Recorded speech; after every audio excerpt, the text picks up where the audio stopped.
What's going on, everyone? Welcome to the Season Gaming Bitcast episode 296, our post-summer showcase special. It is good to be back. I have missed you guys. It's been a few weeks. We were obviously off last week. I was out the week prior to that. So we're coming back strong this week with a showcase rundown special, and we finally have our good friend Detective Seeds. Don't jinx it. All right, not even here. He's finally here, so it's going to be a good show. We're going to be running down all of the summer showcases, kind of going through all of the games. So that's going to be the whole show today. I will input some of my playtime that I had with certain games throughout to give you some kind of hands-on impressions from some of the games that are unreleased, which will be cool for my trip to LA. So it should be a good time. As you can see on your screen, if you're watching us on video, the formatting of this overlay is a little off. I didn't have time to fully finalize it. No big deal. But I wanted to introduce our guest today, Mr. Detective Seeds. He is a good friend of mine. We've talked for a while, runs his own channel, and very, very good quality content creator you should be supporting. So good morning, brother. How you doing? Well, good, man. I appreciate you guys having me on. I know we've been trying to work this out, and appreciate you guys. I was afraid to ask. No, yeah. It's been awesome. Obviously, I've been watching you guys' podcast for a long time. Friends with you guys, so it's just awesome to come on, be able to talk games and chat. And anytime you get to talk games with friends, it's always fun. So I appreciate it. Yeah, of course. So we'll have you kind of promote out later in the show. So what is Don doing? Good Lord, you're distracting me, Don. Not that I don't greatly appreciate it, but you're distracting me. Okay, so Mr. Rodriguez, we are coming off summer showcase. You're here. You're ready to go. I think you should be happy a little bit after some of what was shown, which we'll talk about. But how you doing? Yeah, I'm good, man. I'm gonna be honest with you, Seeds. I thought you were Australian for some reason. So it kind of blew me away when you started talking this morning. I was like, "What's going on?" Yeah, I'm good. I'm glad you're not Australian, I guess. But I love my Australians. So super excited. I can confirm we did not send him to the criminal island. So the penal colony, as they call it. Yes, the penal colony is how we refer to that around here. So. Hello, all of our Australian friends. Yeah. Hey, first time I heard that, I was like, "Whoa, oh, yeah." Leave it to England to stay in the cloudy, rainy, small island up here and to send our criminals to the gorgeous paradise down here. We're not too bright at times. It happens. Mr. Hogue rocking the, I can't say the word because it's banned from this show, but the pirate hat relating to some type of game that you enjoy. We can talk about Skull and Bones as much as anybody wants. Muted. I want you to know, folks, that after the wonderful show we had 2 weeks ago, I am no longer allowed to talk about Skull and Bones.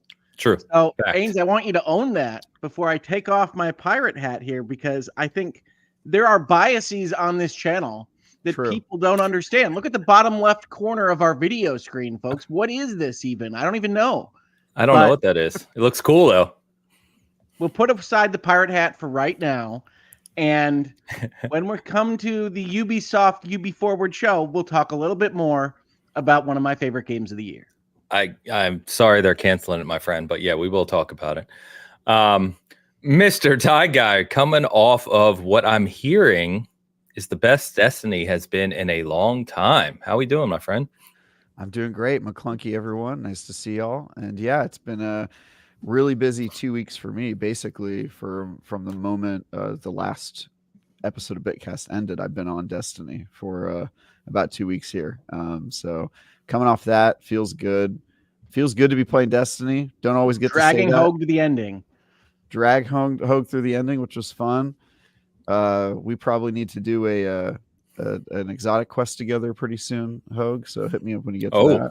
You still talking about Destiny? Yeah. Okay. Also separately, Hogue and I need to have a lover's tryst, as I assume you were alluding to. But that's neither here nor there. Fair enough. All right. So we've got a few things to housekeep on before we get to the showcase rundown. So let's start with Tide's picks. And Tide, I mentioned Gears of War 2, and you went and did Pirates. You're killing me, Nice. Todd. You're killing me. Nice. We got a couple. She did. We did cartoon and realistic. Let's start with the cartoon ones. What do you think here? You don't have earphones on. It's crazy. That is, I didn't even notice that till now. Yeah. I like that Travis is in a completely different style. Yep. With a Hey, you full look like beard. that one guy from the No Alphabet. disrespect. Can you grow a beard, Travis? I can grow a beard. Although I don't know if I would. I certainly wouldn't grow that soul patch that Hogue has there. That's horrifying. Roughly speaking, this is exactly how I look playing Skull and Bones, folks. He I grows think a Dan soul looks the patch best each and here. every time. Also, is that a puka shell necklace? Did they just turn Hogue into a douchebag? Is that what? is that what happened? That's crazy, dude. That's crazy. Dan looks kind of suave and unamused at the same time. I like it. It's good. That's my Also, normal I just- face. I just want to point out that y'all are on a boat, maybe together, and you guys set me out off my own. You guys cast me out on the. I believe that's the. You're on a dinghy. The dinghy. I'm in the lifeboat. I think that's like this. You guys exiled me or something. Yeah, we did. There's a hole in the boat too. You'll be fine. It'll be fine. Bad, man. We're gonna take it to the realistic stretch here. The more horrifying. Nice. So, why do we all have ghoul noses? Because we're skeletons. Wow. Are we? And it looks. Yeah. We have I a lot don't of know. I skin. have a We lot of just have a weird skin to be a nose. skeleton. Yeah. Honestly, they didn't change that much about me, and I'm a skeleton. I kind of it's just my face minus a nose.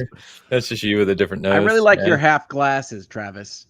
I like my half hat. it's like going through my head. Honestly, that is I got really messed up by the AI here. They did some horrifying stuff to me. Why does Dan look like an old painting? Like He does. he's like melting. It's like the pirate Mona Lisa. I do. I follow you around the man. room. It's not great. Yeah, the eyes follow you. Ty, thank you as always. Appreciate you. All right, let's get caught up on some super chats, Mr. Rodriguez. great. We start. Oh, random name came in first this morning. Random name. Yep, sure enough. With the $4.99 super chat, super excited to hear everyone's opinion. Definitely the best Xbox since 2007. Man, that's a We're long going time. to talk about it. Yeah. Yes. we Random are. name. Would Yeah. you still be excited to hear everyone's opinion if we all agreed that the Xbox show was bad? That's what I Probably want not. to know. I haven't I'm spoken to excited. Travis before the show, but I can promise you we won't all agree on that. Yeah, that's It was. Yeah. I'm just curious if they would, because they say they're super excited and then they state their opinion, and I'm wondering, would you be super excited if all of our opinions If we were all horrifying disagreed. to you? Travis, you're Yeah. always questioning the unconditional love, man. What happened to you as a child? Not that. We don't have time for that. Yeah. We do not have time for that. How long is the show again? I got a hard stop here, Travis. Wow. Dan's like, I got a 2.5 hour There hard it stop. We is. can't get into it. Now you sound like my parents. Good job. It's Father's Day, so if you start talking about daddy issues, I'm out. Yeah. Well, happy Father's Day, everyone. Yeah. Yeah. Happy Father's Day. Are you guys all fathers? I know 3 of you are. Yeah. Okay. 4 of us. You will be next Congrats. year, Travis, so you can join us. Definitely not. Never gonna happen. Death is death. Hey, listen, we'll take it. If you get a crab, like a pet crab, we're just gonna celebrate with you. Not if you get crabs. We need to specify. You get a pet Or crab. both. Or both. A crab. First of all, So crabs much are sick. crab talk. So, dude, Hogue is like in the anti-crab. Who hurt you, bro? What A is crab, this? apparently. Crabs are cool. They are sick. But yeah, I'm not gonna get one as a pet. That's insane. Random name. Thank you. Googleman coming in early. With the 5-year-olds, hey, Googleman, the guy who wrote the 1992 book Death by Chocolate, Marcel. Yep, just passed. That's sad. I'm sorry, Googleman. That new Star Wars game looks kind of fun. Well done, Ubisoft. I'm not even gonna try it because You got to I have Ron no Burgundy idea. that. Well done, Ubisoft. You guys I ever love think that of, we always get a Googleman? random fact from Googleman. Yeah. I feel like Googleman is trying to leak to us the answers to Jeopardy. like every night. Like he's got the 401. He's like, this will help you, guys. Yeah. I suppose I just want to know whether he died by chocolate. That's a good question. Fair. 20. What is that? 30, 32 years later. What is death by chocolate? Is that diabetes? The book's just called Diabetes. Yeah. What actually happens to you if you die by chocolate? Is that? I'll let you know because I'm going for that. Heart failure. I did not read this book. Join us during Bitcast 312 as Dan examines this in depth. Yeah. Googleman, thank you. Don with the $50 the first $50 super chat. First one. Man, Don. Hi, Bitcast. Today is a special day. It's the last Bitcast episode before my girlfriend and I move to Rochester, New York for her medical fellowship. Wow. Very nice. I want to thank you all for the many hours of entertainment while I've driven up and down to her for the last 18 plus months. Is that a euphemism? No. No, I remember That's we were here for the beginning of the Diane love affair. Yeah. Yeah, this has been a full story arc through super chats. This is a love story told through a semi-weekly podcast about video games. Well, the story was that we helped made his travel possible because we were entertaining. So the theory goes. It's beautiful. This is perhaps the worst delivery mechanism for a story ever told, but we got there in the end. Don, that's awesome though. That's great that you'll actually be together in the same place, because I'm sure that's been tiring, and good on her for her medical fellowship. Fantastic. By the way, I guess you ran. Say it again. Where's Rochester at? Rochester, New York. Upstate. Yeah. It's kind of a. That's surprising. You haven't heard of that area. It's kind of a well-known area. Looks like he ran out of this is a continued super chat, so we'll get to the other one here. Yeah. You all won't ever know how much it has meant to have you in my car on those 2-hour drives. I was in the back seat the whole time, my friend. I was probably in the trunk. The joy and laughter you've given me. Now maybe I'll finally catch up on BC episodes. I love you all. P.S. Hogue, any advice for a place equal to your latitude? Don't invest in a pool. Yeah. You're gonna be up north. Here's my advice: south-facing driveway for sure, and watch the incline on your driveway. That's always been my. New York. Listen, if you face the south in the wintertime, the sun will melt your driveway. There you go. New homeowners, look for that. It's a great piece of advice. You never have. My advice for your property in Rochester, New York is, if you have a hill in your backyard, try digging around for some golden plates. Maybe that'll. No one. Come on, Rochester, New York. Joseph Smith. Okay, that's fine. I gotta look it up now.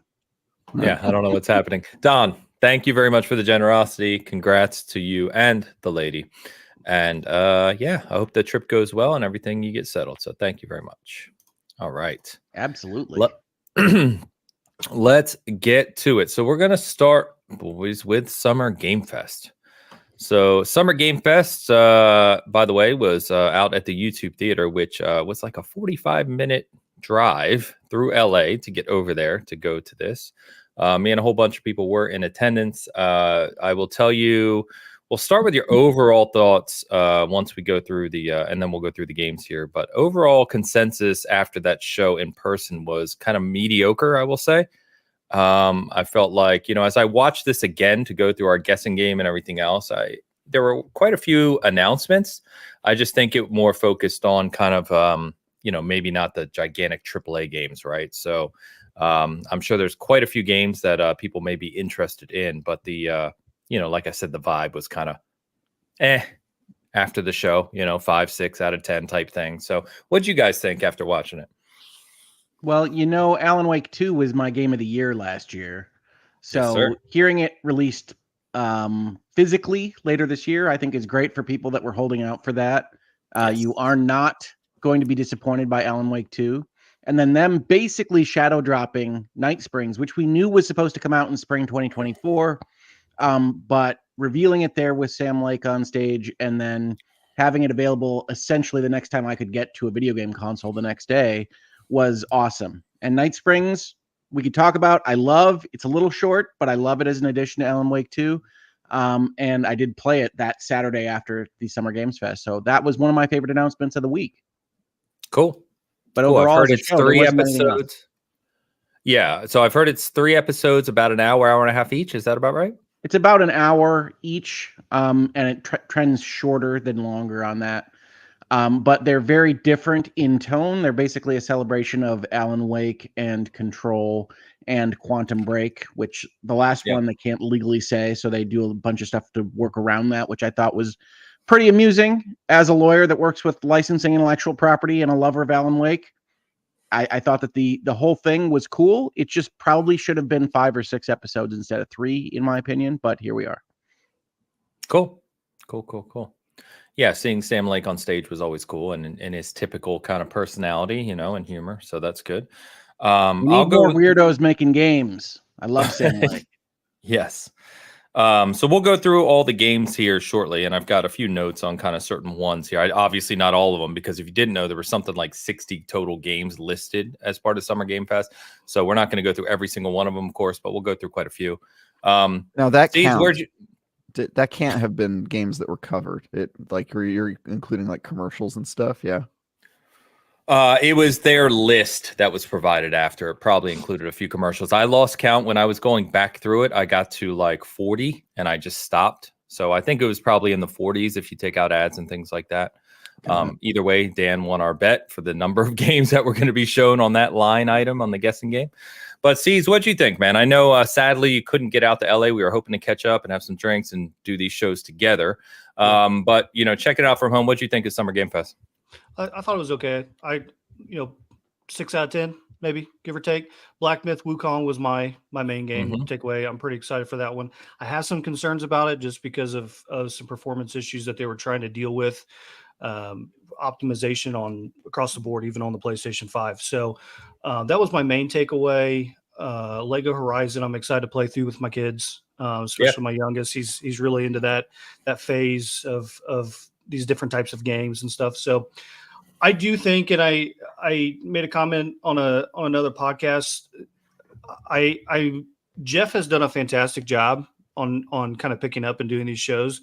I just wonder the longevity of it with some of these bigger companies and bigger publishers doing their own things and being able to drop their own marketing beats, how he's going to be able to sustain doing 2 shows per year in the summer and also the Game Awards. So I'm interested to see next year kind of how that goes with some of these companies doing their own things. And it is fair to say we saw a huge lack of AAA titles there and larger presentation of some of these other companies. So I'm interested to see how he navigates that. But, regardless, I think he always does his best to put together a good show. But Black Myth Wukong was definitely my big takeaway from that show. Yeah, I think that's a fair point, and I was going to bring that up is, one of the conversations we were having out there, especially after the Xbox show, is that you've got PlayStation doing their own thing, Nintendo doing their own thing, and now Xbox doing their own thing. And we, now obviously we realize how big Xbox is post ABK, right? Post Bethesda, right? So now you're left with, Jeff, to your point of trying to do 2 shows a year with other publishers and developers. Of course, there's plenty of games there, but I don't know if they have the same level of impact, right, as like what we saw out of the Xbox show, which we'll obviously get to, because it's just, those are much, they're the big budget, big blockbuster titles. Well, and we're not going to talk about some of my favorite shows of this whole week in June, right? Which was like, there were a bunch of others. Day of the Devs and the Wholesome Direct had, 100 games between the 2 of them, and we're not going to talk about those shows at all. So I do think that there are questions about whether the stage experience is necessary, whether the single location experience is necessary.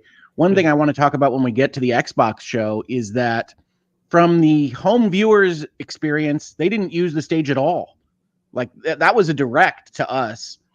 Yes. And so it seemed weird to have that taking place in a theater at all. Yeah. They did that last year too. Same thing. That's weird. Yeah. And it's no fault. Yeah. Don't say that loud. It's fun to be there. Oh no, I'm glad that you get to go, Ains. I'm just saying that Ubisoft should come too. By comparison, when you go watch the Ubi Forward and they have a few stage presentations and you can tell that there's an actual audience there, that's a different feel than Xbox putting all of their stuff from their executives in video form already. So it just looks directly like a direct. It's no fault of Jeff. He can't control like who comes and who doesn't. I'll be interested to see next year, maybe the year after, like, is there enough weight there to be able to justify doing 2 shows, or does he just bring the heat at the Game Awards, and then the summer, is just kind of that virtual showcase or in person, but with the bigger, the bigger publishers kind of doing their own thing. I'm interested to see, because this year was a little light. Or maybe the Game Awards shouldn't be a game announcement show and should actually just be an award show. And then they can use the Summer Game Fest to announce games and have trailers, because it is a little weird that the biggest, the current biggest game reveal show of the year is ostensibly the Oscar video games, where, famously at the Oscars, they announced all the new movies and showed movie trailers. So makes sense. Not weird at all. I think logically what you say makes absolute sense, of course, right, Travis? When we've talked about it on this show, I think the sad thing is video game awards have grown in popularity. I don't think you're going to see him turn course. Oh, definitely not. Also, he's making money hand over fist. Yeah, exactly. Reporting on recently. Exactly. Yeah.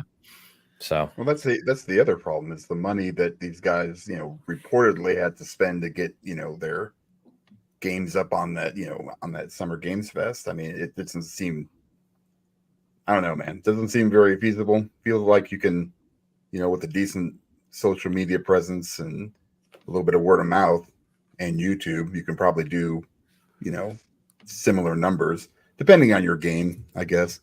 But it just seems like that's a lot of, especially for these smaller indie devs, to throw 100,000, 200,000, whatever it was, at Jeff to get their game on there, man. Yeah.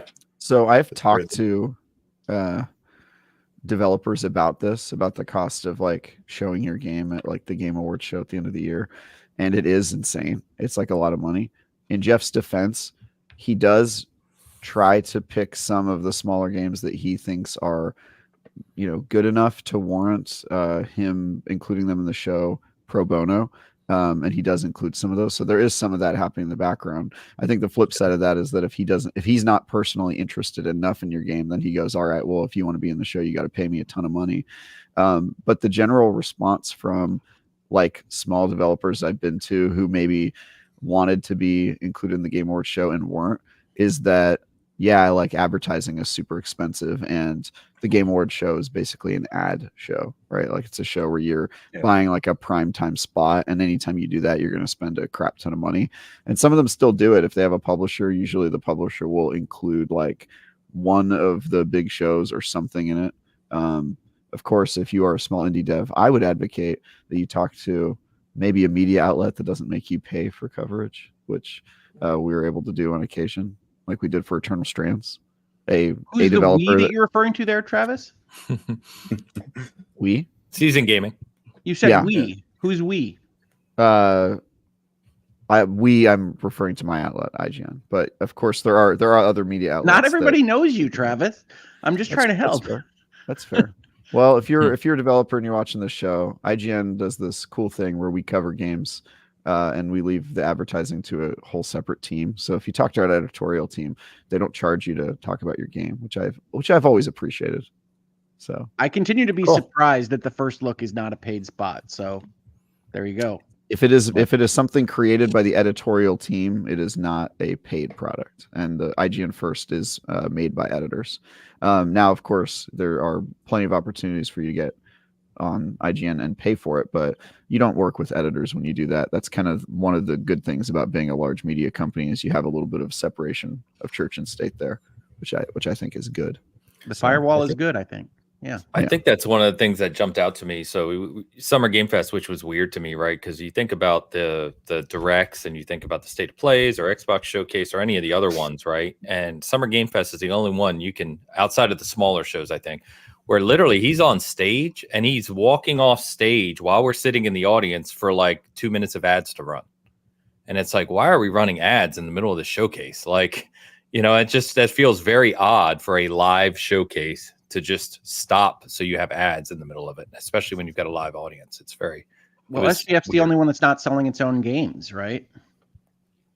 That's also true. Yeah, he's not a publisher in that sense, but it's just it was kind of disjointed, I think, at some time. So I don't love what his shows have become. I agree with Seeds that I think it's good that he has existed to try to push forward on these shows existing when there was a time when it was not clear that they would at all. But what they have become is not a terribly useful expenditure of my time for the most part. SGF, to give the total kind of feel for the week for me, was my least favorite of the shows that I watched.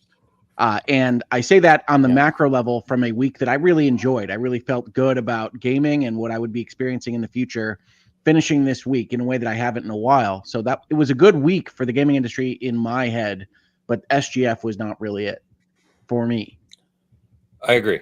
Yeah, I agree. If you kind of step back and look at everything that was presented over the 6 days or whatever it was, I agree with you. In fact, it was kind of funny being on site because if you not aware, right, in LA, so the YouTube theater where Summer Game Fest Showcase happened was in a different place from where Summer Game Fest Play Days was, which is where media, press, etc. were get hands-on with games. That was a different location.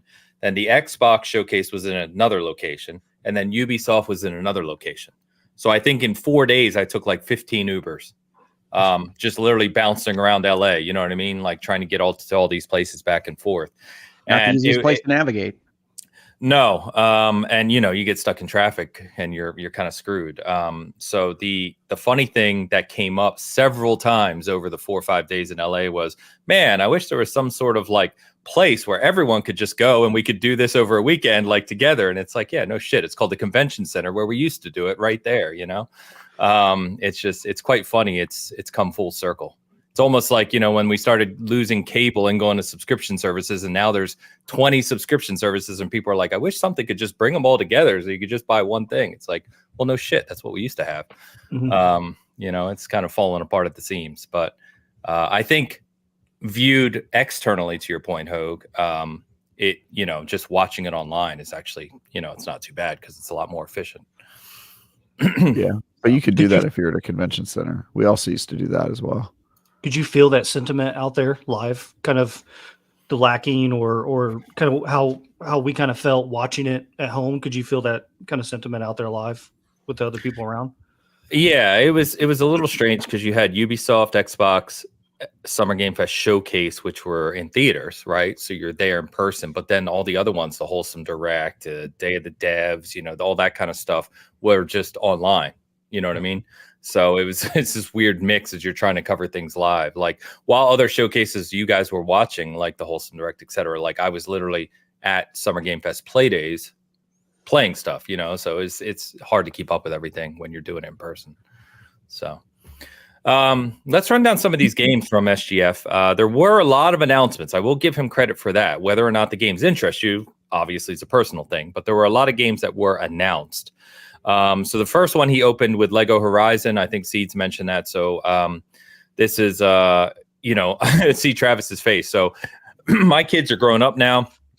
I don't have a lot of interest in this, despite liking Horizon. But, there were rumors of this ahead of time. It's coming out this holiday. They did not give a specific day. But interest level in this, do you think this weird for PlayStation to go down this path? Or, general thoughts? So I do have younger kids. I tend to like the Lego games more than some. I think you might remember I talked very highly about the Skywalker Saga Lego game. I really enjoyed that. That was one of my favorite games of that year. But I really want to hear from Dan on this because to me, Horizon sells for graphics. It sells for robot dinosaurs. It sells as a tech demo for PlayStations. And Lego depends on intellectual property or other things that are popular in order to make the jokes that they do. And I don't see Horizon being a good fit for the Lego video game franchise. So, Dan, you're the one that I know the most who has played Horizon the most. What do you think of a Lego Horizon? Is that a product that could work?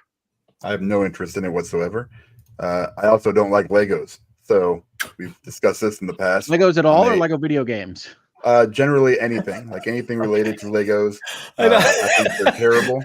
I mean, my kids have like some really cool ones up there. They've got like a GT, 500, whatever it is, like like the really intricate ones with like the kits that you can buy with the lights and everything. Ones, they're very, very cool, very, very expensive, and I don't have to worry about them, stepping on pieces like I did when I was. That's exactly what I was thinking. I was thinking Dan sounds like somebody who is talking about Legos as someone who stepped on a Lego barefoot and experienced the world's most. I've done that several times. Yeah, the problem here is the ground. As much as I love the Horizon IP, I have no interest in the Lego version of that. I don't really care for the humor that it uses. I was the same with the Lego Skywalker Saga. I love Star Wars. I started playing that and I couldn't stand it. I mean, it was just over the top, like just stupid. That's the point. Jokes over and over again. I was just like, and that's fine. Yeah. Do your thing. Not for me. Not at all. So, I mean, just keep like if they did Hitman Lego, I'm not sure I would like that.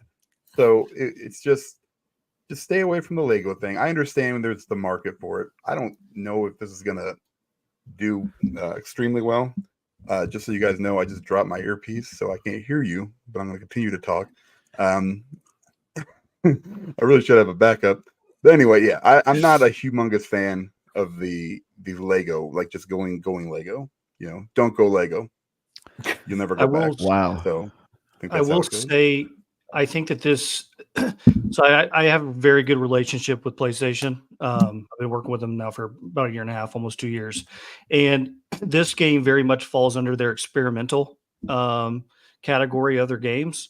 And I think that the goal behind this was to see how it performs on the Switch as a third-party move to see, can we attract some of these users over on the Switch to come and want to see the rest of Aloy, or just are we just going to capture a large pocket of high revenue over there on the Switch?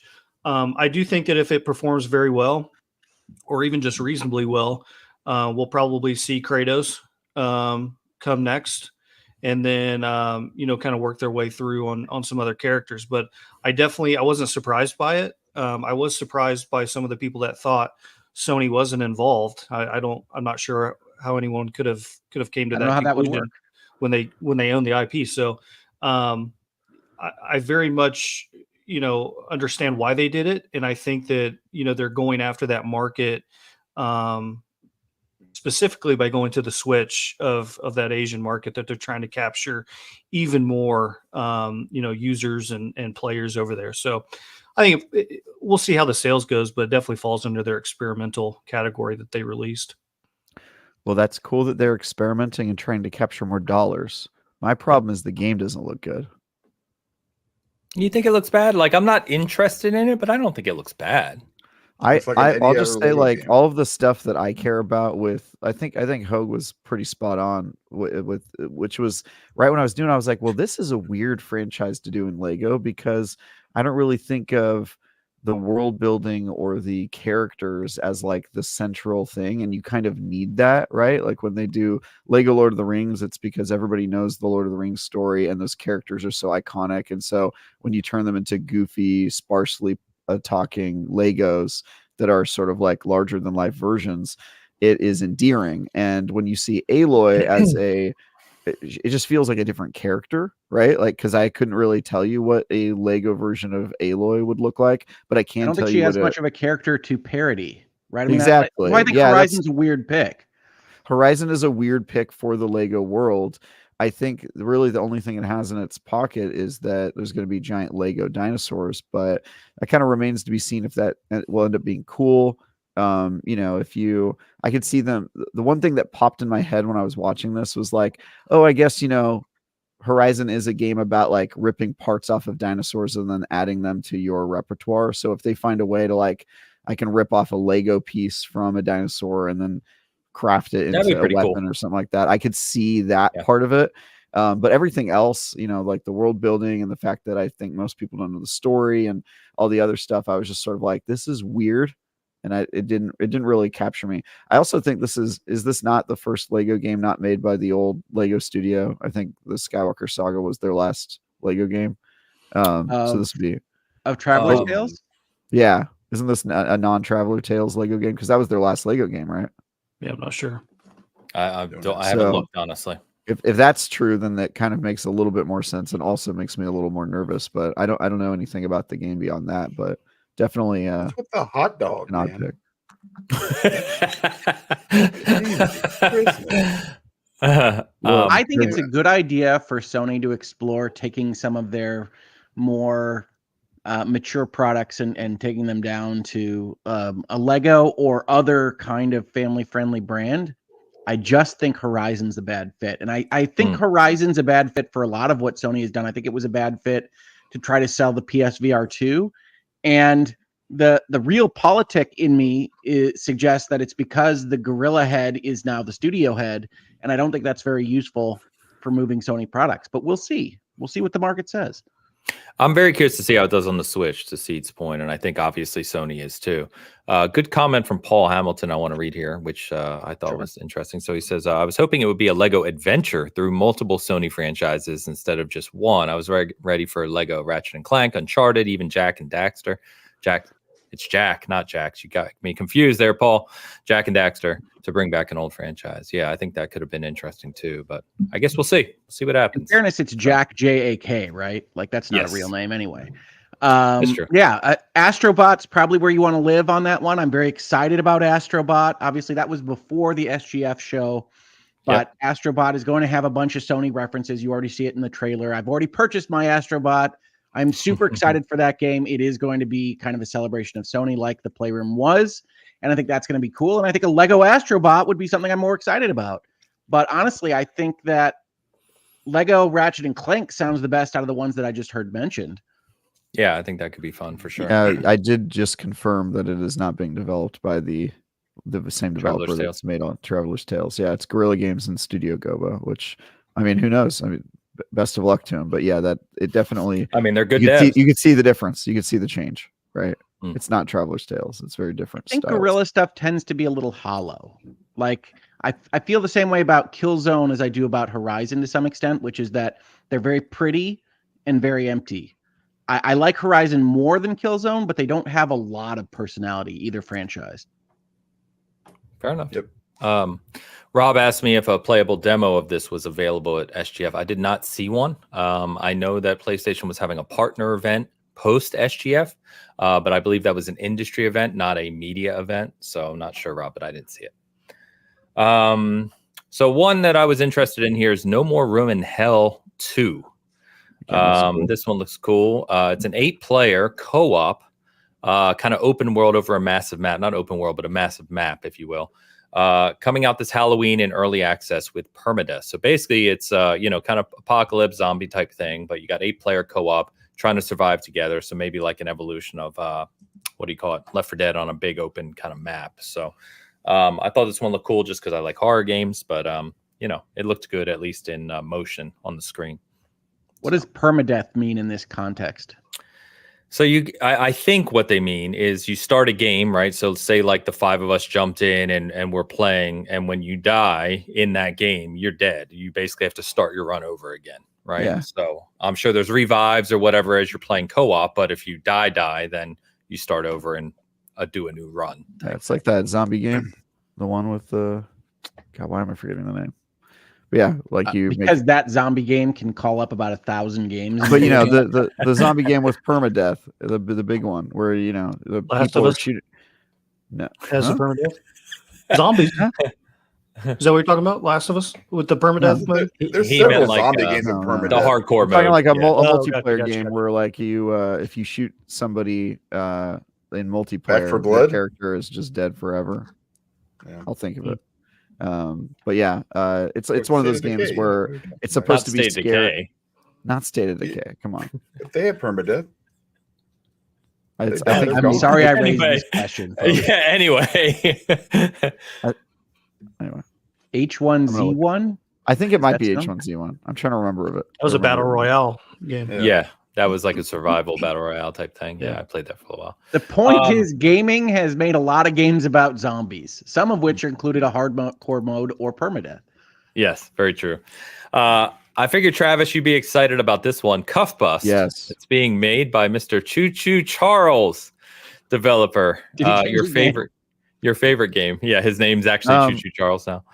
Yeah, actually, that game did look good. Look, I won't funny. hold it against the guy that his first game did not resonate with me. But that game looked funny. I'm interested to see if his second game does better, and I'll review it. Looks good. Yeah, he's good at marketing. It's a 20-player escape game, obviously going for kind of humor here. So, like prison escape game, looks quite funny. I always forget if this is Grease or Gris. Dan, you used to remind me all the time because you love that game. I've always called it Grease. It's Grease, right? Yeah. Okay, we're going with Grease. The new game from that developer is coming out later this year called Neva. So it looks, again, very kind of artistic, very beautiful type of presentation. So we'll see how that performs, if it kind of has that same hit as Grease did, because Grease kind of struck a chord with a lot of people. So they have really, really good art at that studio. Yes, beautiful. Yep. Civilization 7 officially announced. I am not a Civ guy, but there are obviously millions of people who love Civ. So I love game was Daisy, by the way. Somebody put it in the chat. Daisy. That's what Daisy. Okay. I love Civ, but as far as what I saw, that wasn't a real announcement. That's a Civ 7 is coming someday in your future.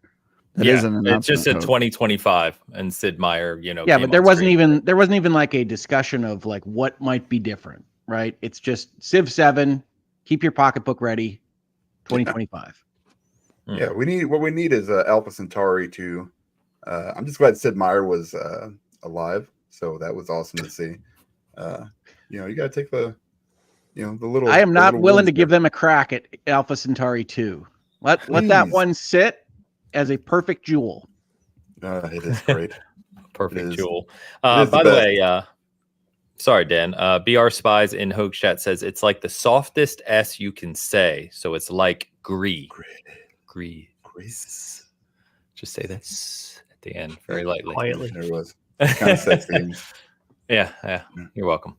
To Seed's point, Black Myth Wukong was next. I am extremely excited about this game. So this is August 20th. As you said, Seeds, I'm hoping it's polished. I'm hoping it shows really well in trailers, but sometimes we have seen many times that may not translate to the best game once you really get into it. They did clarify this is not a Souls-like. It's more of an ARPG, which is kind of cool. We got plenty of Souls-like. So the fact that they're going for more action here and kind of development sounds cool, but I'll definitely be checking this one out for sure. Can I say, as a guy who is once again breaking on the rocks of Elden Ring, that one of the themes of this show week that I really enjoyed was so many people saying, we're not a Souls-like. We've designed our world that way, but we're an action game. We want you to actually fight these things, and we're not going to make you collect souls, and it's not going to be that level of difficulty. We might even have difficulty options. Like, that was a theme I saw from like 3 or 4 different game PR teams, and this was one of them. And that excites me as someone who is not good enough to progress in these games that I would otherwise like to explore. Yes. I will talk about Phantom Blade Zero here shortly. Got some nice hands-on time with that, but anyway. My main concern on Black Myth Wukong is the performance, and I know specifically for PlayStation, they had their some of their engineers brought in to help in that last stage development of it. So I'm hoping that helped kind of polish it off. But that was my main concern going into it. So as long as they can clean that, I think it'll be pretty good. Yeah, I remember when this got announced. What was it, a year and a half ago? It's been a while since it was first shown. It was quoted originally as a single developer, and then as they showed more of it, it was like, this is not a single developer, and kind of came out that they had a newer team on it. But they did announce, to your point about optimization, if this is an indication of that, Seeds, is that the Xbox version will not launch day and date with PC and PS5. It's actually going to come out slightly afterwards, because they're working on optimization right now to try and get the game ready for launch. Yeah, I took a little bit of heat for putting it out, but I was told estimation was 6 months to a year from whenever I talked to the individual. They said that for the Series X, they believe that it was ready to go. This optimization on the Series S, which anytime you say that, people lose their mind, get mad at you. But at the end of the day, like, the information came from a PlayStation engineer who had to come in and help to get it ready for the PlayStation. So there were also issues on the PlayStation. It wasn't just optimization for the Xbox. It was both. And so that's what they estimated was in that time frame, because they don't want to have it just drop for the X. They want to have it come out for both consoles, and that seems to be the issue. Okay. Yeah, I guess we'll see. Either way, excited for it. Hope they can polish it up for launch. It feels, I'm getting the feeling, just my gut telling me this will be a game that'll play a lot better a year after launch. Like, I'll probably buy it at launch, and then if it's not super well polished or they have some updates to do, maybe I'll go back to it a little later. And I don't know, Travis, do you guys have a relationship with Game Science to do review codes? Or I'm not familiar with the actual developer and how they are affiliated with Western contacts to be able to allow us to see some of that. Do you know? We do have contacts with them. I'm not plugged into them, so I think they probably will use a publisher for North American stuff, and then we'll just move through them. But I don't know what the relationship is. I do know we have a relationship with them, though. Okay, that's good to know. There. By the way, quick shout out. We're over 300 concurrent hanging out with us right now. So welcome. Thank you for chilling with us. Please share it out if you're, the usual stuff, like, share, whatever, helps us out. Tickle YouTube's buttons. It loves that. Yeah. Click all the buttons. We appreciate it. So quite a few more things here. So like I said, as I went back through this the second time, I was like, oh, maybe the show is a little higher than give it credit, because it's there's a lot of different things. But they did show Metaphor again. Metaphor is coming out October 11th. One of absolutely, just one of my most anticipated, just from the pure art style of this game. It just looks absolutely incredible. They did have the director, and I forget his name, I apologize, but they have two of the directors come out on stage. Jeff did, of Persona 3, 4, and 5, obviously working on Metaphor. And it just looks fantastic. So I'm super great translator, by the way. He was really good, wasn't he? That translator, yeah, he was really good. Sadly, I tried to play this at SGF. This was booked literally through closing hours. I went to Sega on 2 different days, and people are all about this game. Yeah. So it's going to be great. Like, I love RPGs. I love JRPGs. Obviously, one of the reasons I'm really looking forward to Black Myth Wukong is that I like seeing different cultures take a stab at gaming, because you get all of these different kind of approaches. That what are you doing, Travis? You get all these different kind of approaches that don't like assume the same things as any given culture does, right? When we talk about the way that video games or anything else in media are made. So I think Black Myth Wukong is exciting because I've never played a high budget Chinese made game before. And Journey to the West, the game. Yeah. Agreed. Yeah.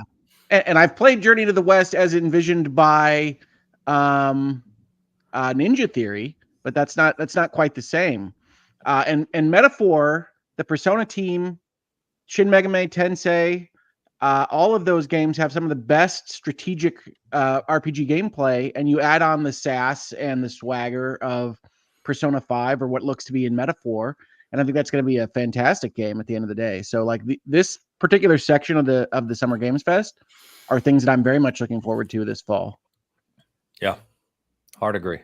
I just hope I have time for it, because this game's going to be another 100-hour, JRPG, and trying to. Well, and in 3 years they'll release another 200-hour version. So I mean, like that is what they do. I'm actually this week playing. I know we didn't talk about what we're playing this week, but they released another copy of Shin Megami Tensei 5 called Vengeance, which is a great, I'm going to say little game. It's about 90 hours long, I think. It's a great little game. If you don't know, SMT is where Persona came from. Persona is a spinoff of that series. And so if you like Persona, you should, like a spinoff of Persona. Yeah, it does, doesn't it? Yeah. You should check out SMT 5 Vengeance if you're interested in those kinds of games. And you can't wait for Metaphor, because it's real good. Yeah. I'll just wait for Metaphor Simile Edition 3 years later. Yep. That's a great name for it. You should sell that to them. I think I will. So one of the both coolest announcements 30 seconds later that turned into one of the most depressing announcements, if you take the audience for what it was Batman Arkham Shadow, which is a VR only and Quest 3 exclusive title coming fall of this year. So there were rumors online I saw where it's like you could hear the groan in the crowd. I don't know about the whole crowd. I don't think I heard that, but I know Luke was sitting next to me and he is a huge Arkham and Batman fan, and it's opened with Batman Arkham and then it said VR Quest 3 exclusive. He's like, tell Luke be open to more types of games, that old man. Because VR can be cool.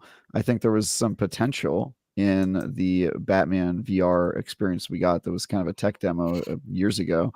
It was really good. Yeah, it was good. It showed potential. I think it wasn't really a true game, but no, it was 55 minutes long, but it was really good. Yeah, but I think you could get. I mean, look, I did too. But there you go. Good. That's there the we whole. go. That's the whole point. Try it. Yeah. Do not. Quest 3 is fabulous, but you do have to spend a fortune actually making it so. So keep a little bit of money for the things that they left out of the box that they shouldn't have. I say, do not bite your thumb at the green eggs and ham, Luke, because sometimes it might be good. You never know. What Shakespeare references from Mr. Tie Guy here? No, I'm sorry. I didn't realize we weren't Shakespearean here. We're talking about a Jeff Keighley show. You don't need Shakespeare references right now. I honestly didn't even realize I made that reference. I was just saying. It caught me off guard, that's for sure. Okay. A few more things to talk through on SGF here. So we got Delta Force Hawk Ops, which they were promoting a lot in play days. They were really trying to get people to play this game. It's an extraction multiplayer game. But then I think the more interesting thing, which kind of perked people up, right, is that they actually have license to recreate moments from the movie Black Hawk Down within a campaign kind of single player portion of Delta Force. Yeah. So kind of a really interesting approach to this game and what they're going to be offering as a total package. But I don't know, if that did anything for you guys, but it was interesting, if nothing else. That's my jam. There you I'm go. not an MP guy. Yeah. I'm not an MP guy, you know that, but extraction is one of my favorite forms of multiplayer, so that's exciting. I really like the two types. I like the Helldivers type game where it's PvE, and then I also like going into the Dark Zone in the Division. So I enjoy both. So I could see it. If they take that type of aspect. I don't know if you guys played 6 Days in Fallujah or not. The hyper realistic. I'm curious to see if they take that approach to this, or if it's a little, watered down, so to speak. Arcadey. Yeah, more arcadey, because I could go for either one, but I don't know that they will get a lot of buy-in if it's hyper realistic and moving through the city and stuff. But I'm definitely looking forward to checking this one out. Because I think so. I think it'd be weird to be arcadey with this setting, since that's true.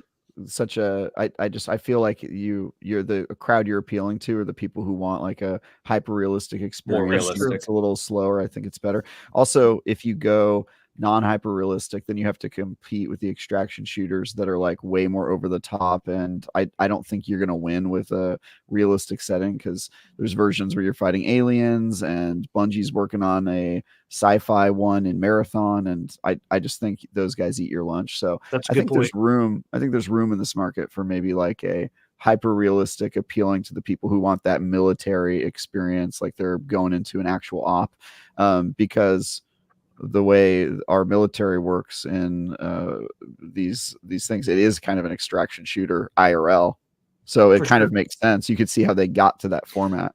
And not to interrupt you, Travis, but we've seen Gray Zone Warfare do really well right now in space too. Yeah, that's very true.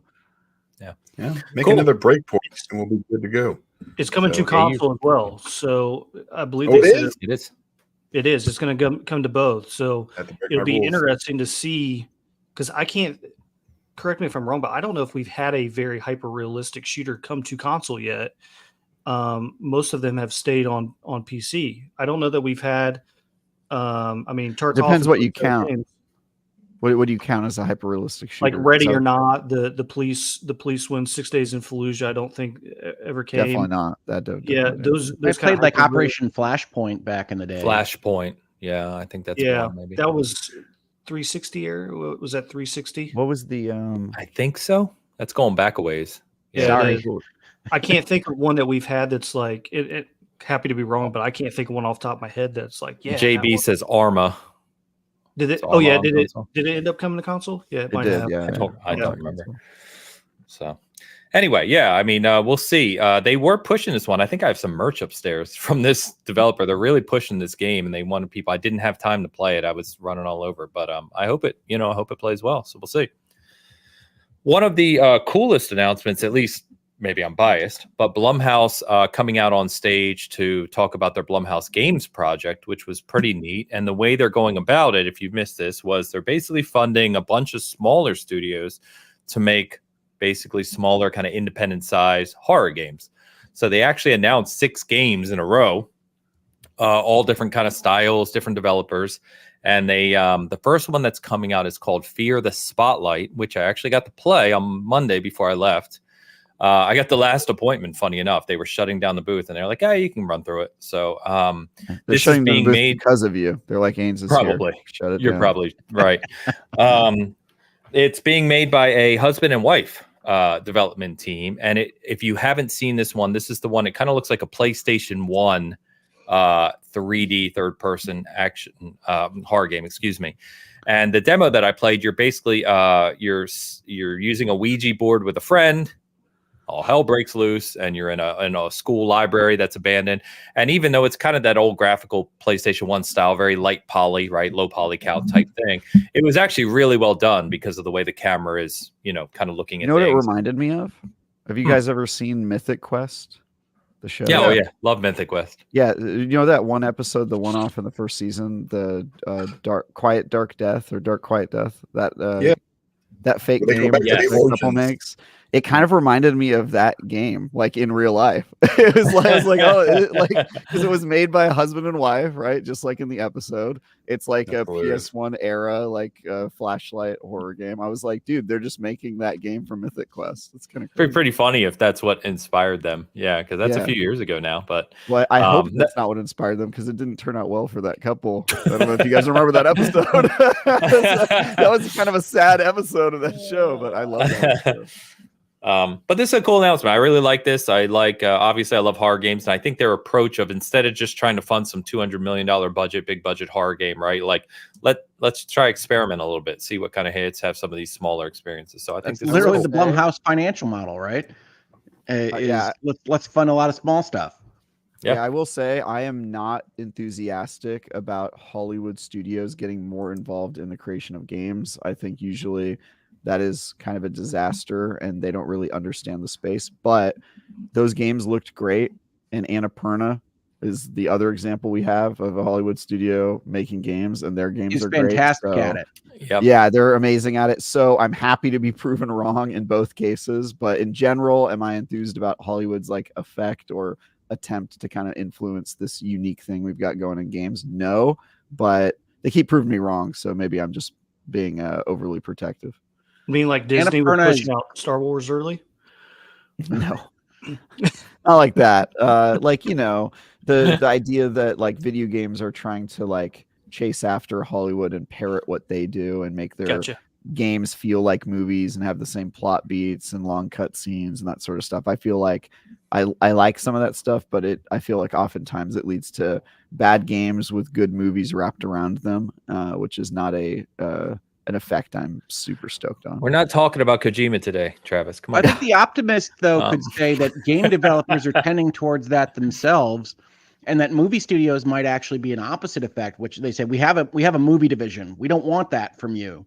We want a game, right? One of my favorites that I don't know that I've mentioned in this space, I think I might have, from Annapurna, is I've been playing through Lorelei and the Laser Eyes, and I love it. It's one of my favorite games. You have talked about it. Yeah. Okay. It is anti-movie. It is pure game from start to finish, and I highly recommend it. One of the announcements that was made here from Blumhouse is that they're funding Sam Barlow's next initiative. And if you don't know him, he's the guy behind Immortality, which was my game of the year 2 years ago.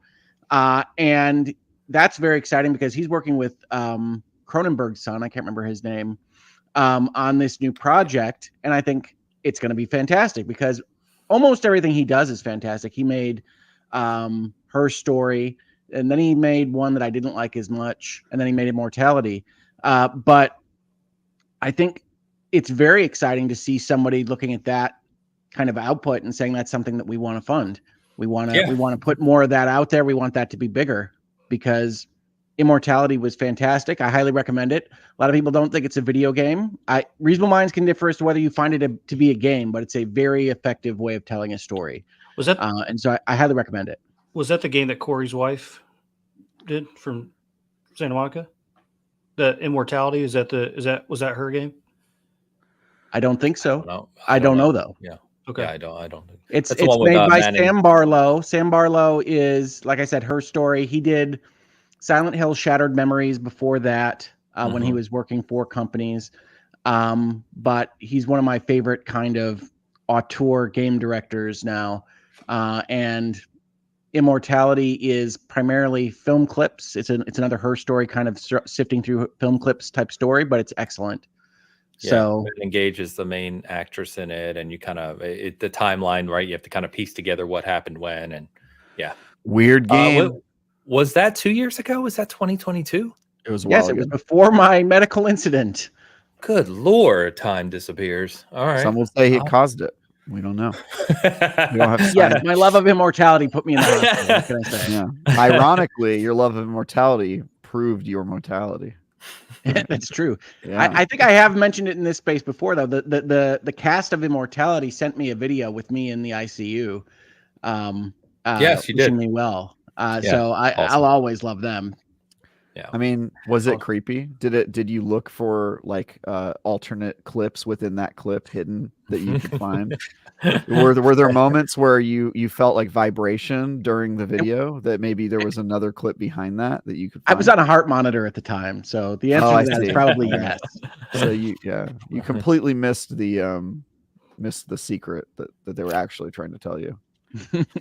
I'll tell you what they didn't send him was any Cracker Barrel stuff. They're not that cool. I did get a box of Cracker Barrel stuff from somebody. I can't remember who.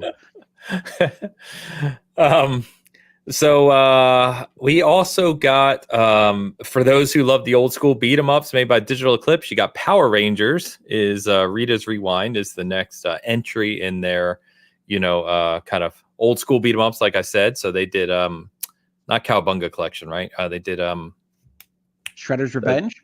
Thank you. Yes. TMNT. So, the Power Rangers fans in the crowd, including Luke, were going nuts. I was like, okay, cool. I missed. I want to see Luke going nuts for the return of Rita. He was. I should have filmed him. He was going nuts for this game. It's 100% true.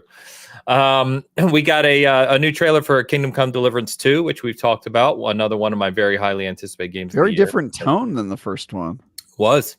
Yeah. I think they were showing more the kind of where the story may go a little bit, right? It was a little goofy and a little like Hollywood, which was surprising because I remember the first one was like intentionally obtuse and kind of boring in a non-cinematic way, which was kind of its appeal. So I looked at this and I was like, well, that looks cool, but it kind of feels like it lost its identity a little bit in terms of, I'm sure it'll probably play the same, but that trailer was a little odd. Well, I think they had a number of odd trailers this week. Yeah, because remember KCD, right? The first one, it tells a good story. It is very down to earth in how you play it, but it does have missions that are comical, right? It's got a lot of funny parts in it. So I'm wondering if they're trying to kind of let people know, hey, this isn't just a serious medieval game. It has characters and humor. You'll be throwing poop at somebody's house at some point. Yeah. You guys remember that? We got Slitterhead, which is the is it Bokeh Studio out of Japan that's doing kind of the traditional Japanese horror. We got a release date for that, November 8th. So it's another kind of creepy game coming out later this year. Then we got Dan's game of the show. Killer Bean, my friend. Let's do it. Killer Bean is coming. I don't know what to say about this. I don't think anyone knew what to say about it. Sorry, take Dan. you by surprise. It's Hitman and Bean put together with some cool John Wick actiony kind of stuff. Yeah, I don't play. I watched games. this trailer after Dan said he was excited about Killer Bean, and I watched the whole thing, and I said, "This is Dan's bang on balls." Yes. Oof. Yes, it might be. Is that good already? This one you actually be able to do stuff, and actually probably accomplish something. As opposed it's the game where a Bitcast member inexplicably likes it, has everybody else play it, and then they're like, "That's good, bro." Yeah. No, that's like all the games you like, Hogue. I know it is. I know it is. True. Yeah, looks like a McNugget. Maybe that's. Yeah, Asante says, "Does he really look like a bean?" No. Right. But. Yeah. No. To me, before I saw the title, I thought it was Pepe the Frog. I was like, "Is this a Pepe shooter? Like, this is kind of weird." You guys know what I'm talking about? I know what you're talking about. He kind of looks like him, but yeah, he's orange bean. Okay, didn't know that. Yep. Early access is supposedly later this summer coming for this game, so we'll see how this one turns out. Perfect. We got the next game from the Stanley Parable developer, who I know Travis and Hogue, you've I actually still haven't played that game, but I know you guys Stanley Parable is really fantastic, and Stanley Parable 2 is even better. And I know there is no Stanley Parable 2. There is, but it is it's deluxe or super deluxe or something. There is a Stanley Parable 2. They just couldn't market it that way for meta reasons. That's true. I highly recommend it. Wander Stop is the new game from that development team. Is coming later this year. Looks to have a very different type of tone, but looks like they ended with kind of setting it up for some type of weird twist. So we'll see where that game goes. First Descendant. So I can talk about this one a little bit. So if you don't know this game, this is coming out from a group at Nexon. It comes out, the release date is July 2nd. So it comes out in a few weeks. This is a game that very, very much wears its Destiny / Anthem vibe on its sleeve. That's what they're going for. I did do a 30-minute demo of this with the development team.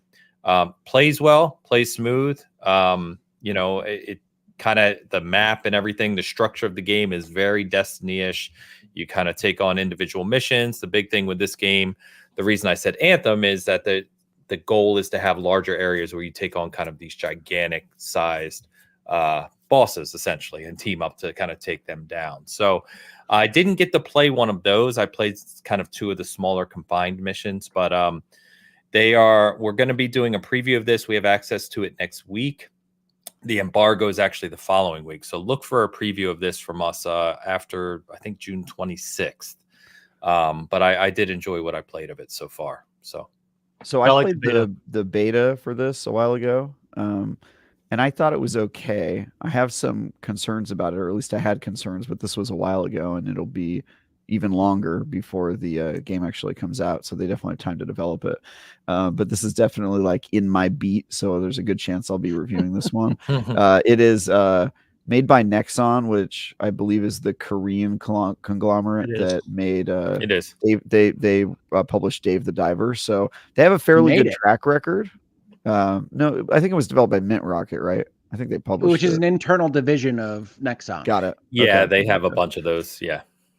Yeah, so I think they have a pretty good track record with the quality of their games, but this is an extremely difficult type of game to make in a pretty competitive space, and you have to have legs for a live service development. EA couldn't do it with Anthem. Lots of companies fail with their projects, so I think this is an altogether different undertaking, and then it also has the disadvantage of I think it's being supported on Switch, which is kind of a weird, and Xbox One and PS4.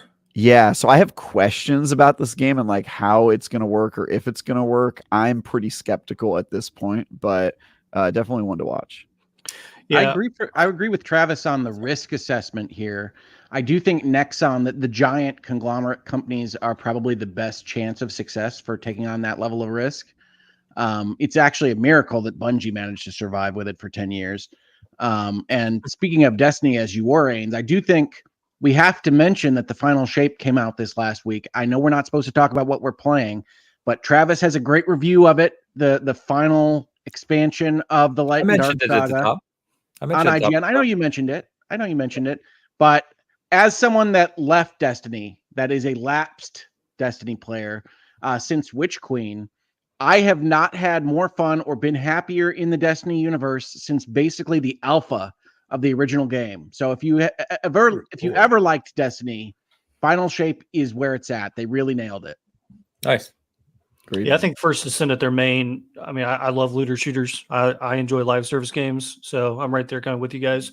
Nice. The gameplay loop is one of my concerns on can they nail that? Can you keep me engaged to continue to grind? And then it's free to play, and so what are going to be some of the things that they put in there to make money?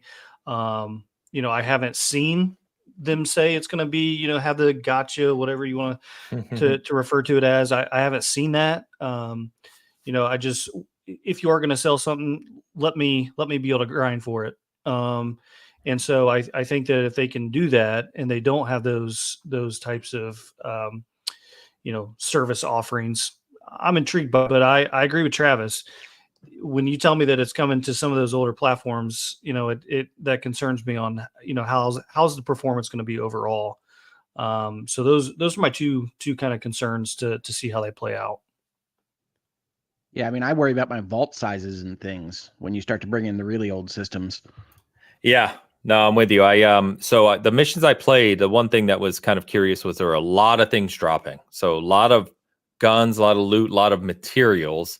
And when you start to talk about free to play, to your point, Seeds, when I start to see a lot of materials, I do get a little worried because it's like, all right, what's this economization look like within the game? So like I said, we do have I was given a key to preview it because I'll be playing Shadow of the Erd Tree, which is a shocker to everyone, I'm sure, this next week. Really? Steve is going to be covering that for us. So stay tuned. We should have a preview of First Descendant with a full week's of coverage up on the 26th, 27th prior to launch. So we'll know more really soon. But I will tell you, I played on Series X. So I did play on console, not like a highly optimized PC, because they had PC, Series X, and PS5 all set up.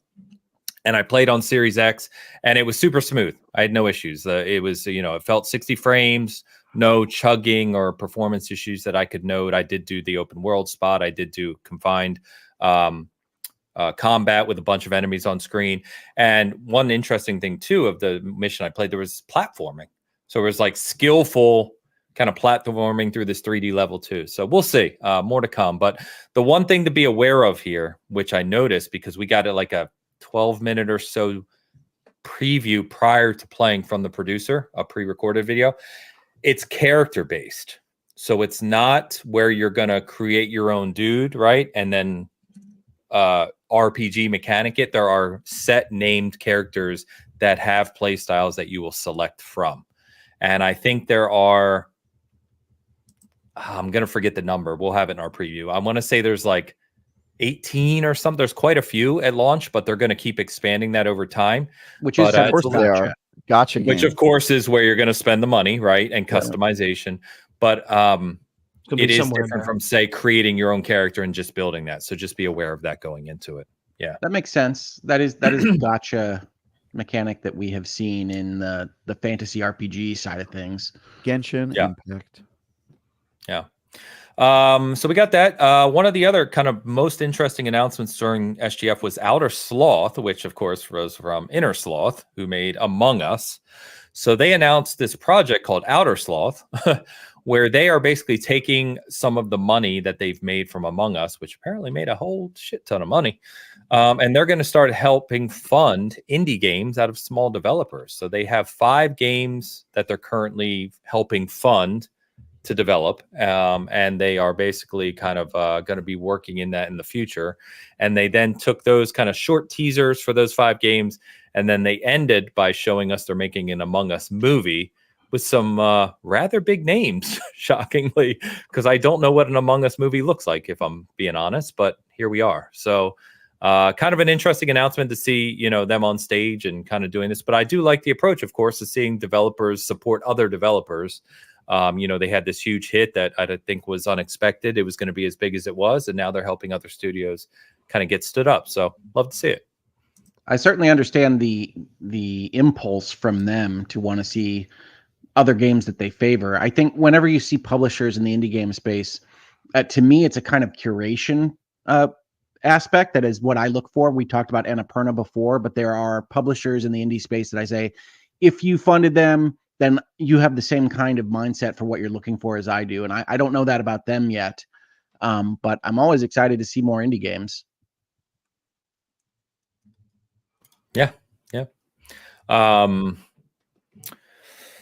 Couple more, and we'll close that SGF. So Dune Awakening is a survival MMO coming, obviously looking to capitalize on the Dune, kind of popularity at the moment, if you will. So we'll see how well that's implemented. A survival MMO, again, we were talking about some games where it's like you're playing in a space that can be really tough to kind of get a foothold. So we'll see. I saw that game at the GDC, and it looks amazing. I think that game is going to be real good. Good. So. Yeah, Travis was trying to convince me on an earlier episode of the Bitcast because I wasn't positive about running around Arrakis for a whole game. Neither was I, but you see the demo and you're like, damn, they really thought this through. The idea of like, oh, I'm just going to run around an empty desert with nothing on it. That's like part of the world building is the obvious, like, how are they going to pull that off? But then you realize it's kind of perfect for a survival game, but I digress. That game, I'm pretty confident that game is going to be really good. Okay, cool. We got the new trailer for Skate. Obviously, franchise IP being brought back. The one thing that I think kind of threw me for a little bit of a loop, and one of the creative directors was at SGF Play Days. I didn't get a chance to talk to him, but they were promoting this. Was the art style of the game has definitely shifted a bit, right? A little more kind of cartoony looking than realistic. And then it's really kind of an open park multiplayer game. So you can kind of just go into this world and skate with your friends, if you will, while also creating your own spaces to skate in. So we'll see how this one turns out. I don't know. I don't know your guys' thoughts. If you were into the old Tony Hawks, the old skates, is this really what people want out of a new Skate? Because it seems a little bit counter to what the old games used to be, where you kind of do your own thing in different parks and do challenges and stuff. This is more of a shared experience, kind of co-op multiplayer type thing. These were never my favorite, right? Like I know a lot of people liked them. I would go in for a couple levels and do the little jumps and get the little what are they, VHS tapes that you'd have to grab on Tony Hawk. Yeah, that's Tony Hawk. And that was it. As for Skate was the attempt to combat Tony Hawk, and my recollection of it was liking it less at the time. Yeah, I like Tony Hawk better personally, but all the people I know who are like skater folk, I have some of those in my friends circle, really enjoy Skate. I forget you're like 19. My fault. Okay. You guys. I'm just cool, okay? I have cool friends. Some of them have sleeves. You do look like a skater. No, not me. No. I'm all about like a scooter guy. I'm all about practicality with my travel. So I'm not. You never see me on a skateboard. Maybe when I was a teenager. But yeah, all the people I know who are like legit into skating prefer Skate because it's, I guess, closer to a realistic experience. So I don't know if they're gonna care if it's multiplayer or not. I think maybe multiplayer might end up being a draw for them. And I don't know if they'll care about art style either, but I think what they care about is like authenticity of like you being able to take a pastime you like, and when you're down because of an injury because of the SF Street Bomb or whatever, you can play this game that still lets you kind of live in that space. So I think there's potential for this to catch on. I don't know the popularity of skateboarding right now relative to gamers, but seems like there's probably overlap there. I don't know. This is probably a bad group because I'm the youngest guy here, and even I'm like, we are not detached. The skater group. I'm pretty detached from that world, but I do know it exists, and I could see this getting a foothold there. I just don't know if it'll be like hugely profitable or what have you. I like Tony Hawk, but I also like did you guys ever play the Matt Hoffman BMX? I think it was Matt Hoffman's BMX. Briefly, yeah. I like that game, I think, more than I did the Tony Hawks, like just with the pegs and the bikes and stuff like that. But I I don't get into the skate stuff anymore. Yeah. Those BMX games got popular for a while. They had their moment. Yeah. Last couple of these games, and I'm sorry, Ains. No, you're good. Continue on. I was going to say, I think of these games, and I think like Rollerdrome was my favorite of the most recent games where you're jumping up and doing things, and that one you get to shoot people at the same time, so that's a better experience for me. Yeah. So I will. It's just funny because you're clearly not the target audience, but I will say that the guy who I was talking about, who specifically loves skate, also played Rollerdrome. I previewed that game, and he came into the room and saw me playing it and was like, "Oh, dude, like this is a kind of a skating game." And he did he did like it, but he was like, "Man, everything shooting at me is really getting in the way of me like doing tricks." And I was just like, it made me laugh. I was just like, "All right, dude, like, yeah, I get you're just it's very different players." So yeah, no, I will fully admit that I am not the target audience for skate. They announced Valorant on console. There is a closed beta going for this right now. We do have someone at SG playing. I played my first match last night and then quickly turned it off. Mm-hmm. It's not a game for me. It, huh? No. Wow. I was like, this just no, it's not my type of game. But that's fine. I mean, I know lots of people love it. So it's a first-person competitive shooter, Ains. Isn't it exactly your type of game? No, but it's a 5v5 team-based squad type. Like it's more Overwatchy than like Halo has teams. Halo has teams. It does. Yeah. Yes. Yeah.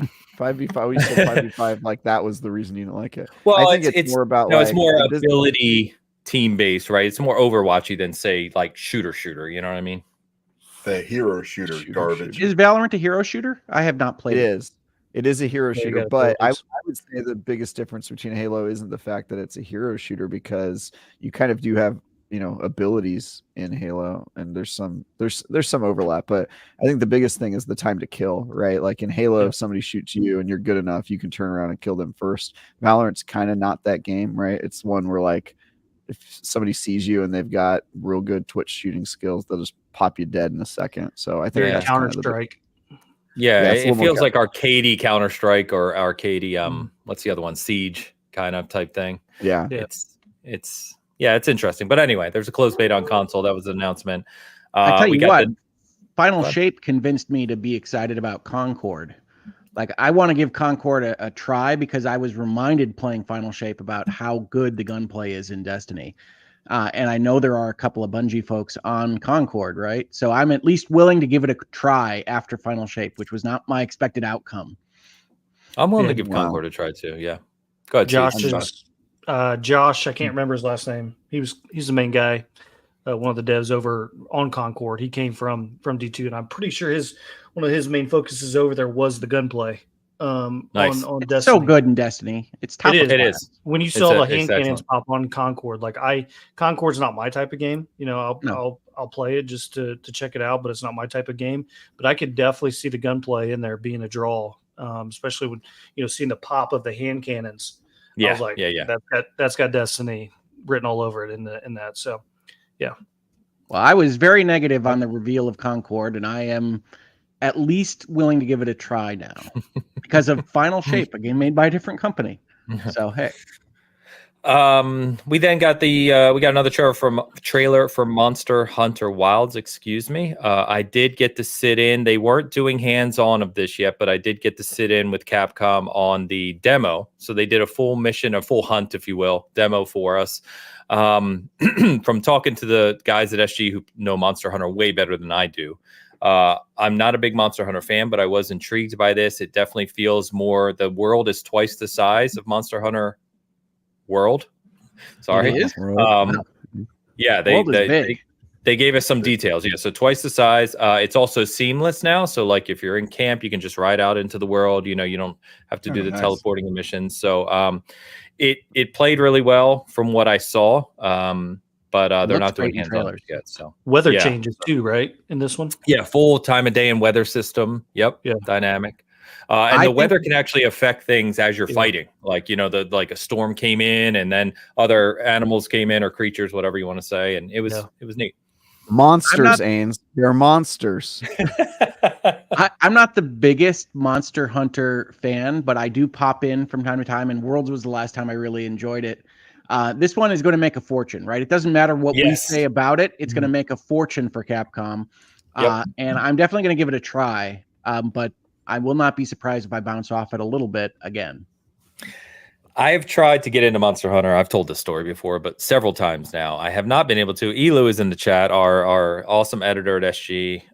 He is a diehard Monster Hunter fan, and I have promised him, I made a bet, which I already regret, that I will play Monster Hunter Wilds with him when it launches. So I'm going to try my best to play with a group to get into it and see how we do. That doesn't sound like a bet, by the way. It's not a bet. It was more of a promise that I regret. Yeah. Did they give a launch date on that one? I don't they have not. Just next year. Okay. Just next year. I do think it's going to be later in the year, and I think this is kind of the big fall game that everybody moves out of the way of, because a Monster Hunter World specifically, and this is a direct kind of sequel to World. This is the next big one. I think that has more clout than just about anything. I mean, that's why the Game Awards last year ended with it, right? They were the headliner. It's a huge IP. It's going to be huge IP. Yeah. I will say I'm kind of with Ains in that I've dabbled in Monster Hunter over the years, and I kind of fall off because it's quite grindy. There's just like a lot of plant collecting you've got to do. But Monster Hunter World is kind of the exception to that. Monster Hunter World did bite me pretty hard, and I played a lot of it. So I think Can you please pluralize World, because it's not a Disney theme park? No. Yeah, but I'm very Wait, it's Monster Hunter World. This is Monster Hunter Wilds. Mm-hmm. I thought it was Worlds. Well, I don't think so. It's World and Wilds, I think. Then it is a Disney theme park. Next year's going to be really interesting. My understanding is that there's only one world in Monster Hunter, but I'm not a Monster Hunter lore guy. But yeah, I think that I know this has the opportunity to be kind of the big breakthrough game, because I think at the time World happened, Monster Hunter as a franchise was still kind of niche, even in the game space, and that was like a little bit of a breakout. But now it's no longer niche, so this has an opportunity to be kind of like The Witcher 3. This could be Capcom's Elden Ring. Yeah, something like that. So I could see them really breaking through with this, and I hope it does, because World had a lot of potential. I think there were things to it, especially at launch, that I was like, it still has a little bit of roughness around the edges, but I expect Wilds to be insane. I think next year is going to be very interesting, from a strategic business point of when you release your game, because Grand Theft Auto 6, if they hit that date, they're saying fall of next year, like that's a behemoth that a lot of people are going to sink a lot of time into. So, and then you got Monster Hunter Wild. So I think it's going to be, next year's going to be very interesting in that second half window, or second half window of the year, of how these games release, like how they stagger it out to try to avoid some of these really behemoth games that we know are coming. So that was one of the things I was thinking about, like during Summer Game Fest and during some of these shows is, like, wow, how are they going to, how are some of these companies going to work around this? Next year. We got some big ones from Xbox too, which we're going to get to obviously shortly for next year.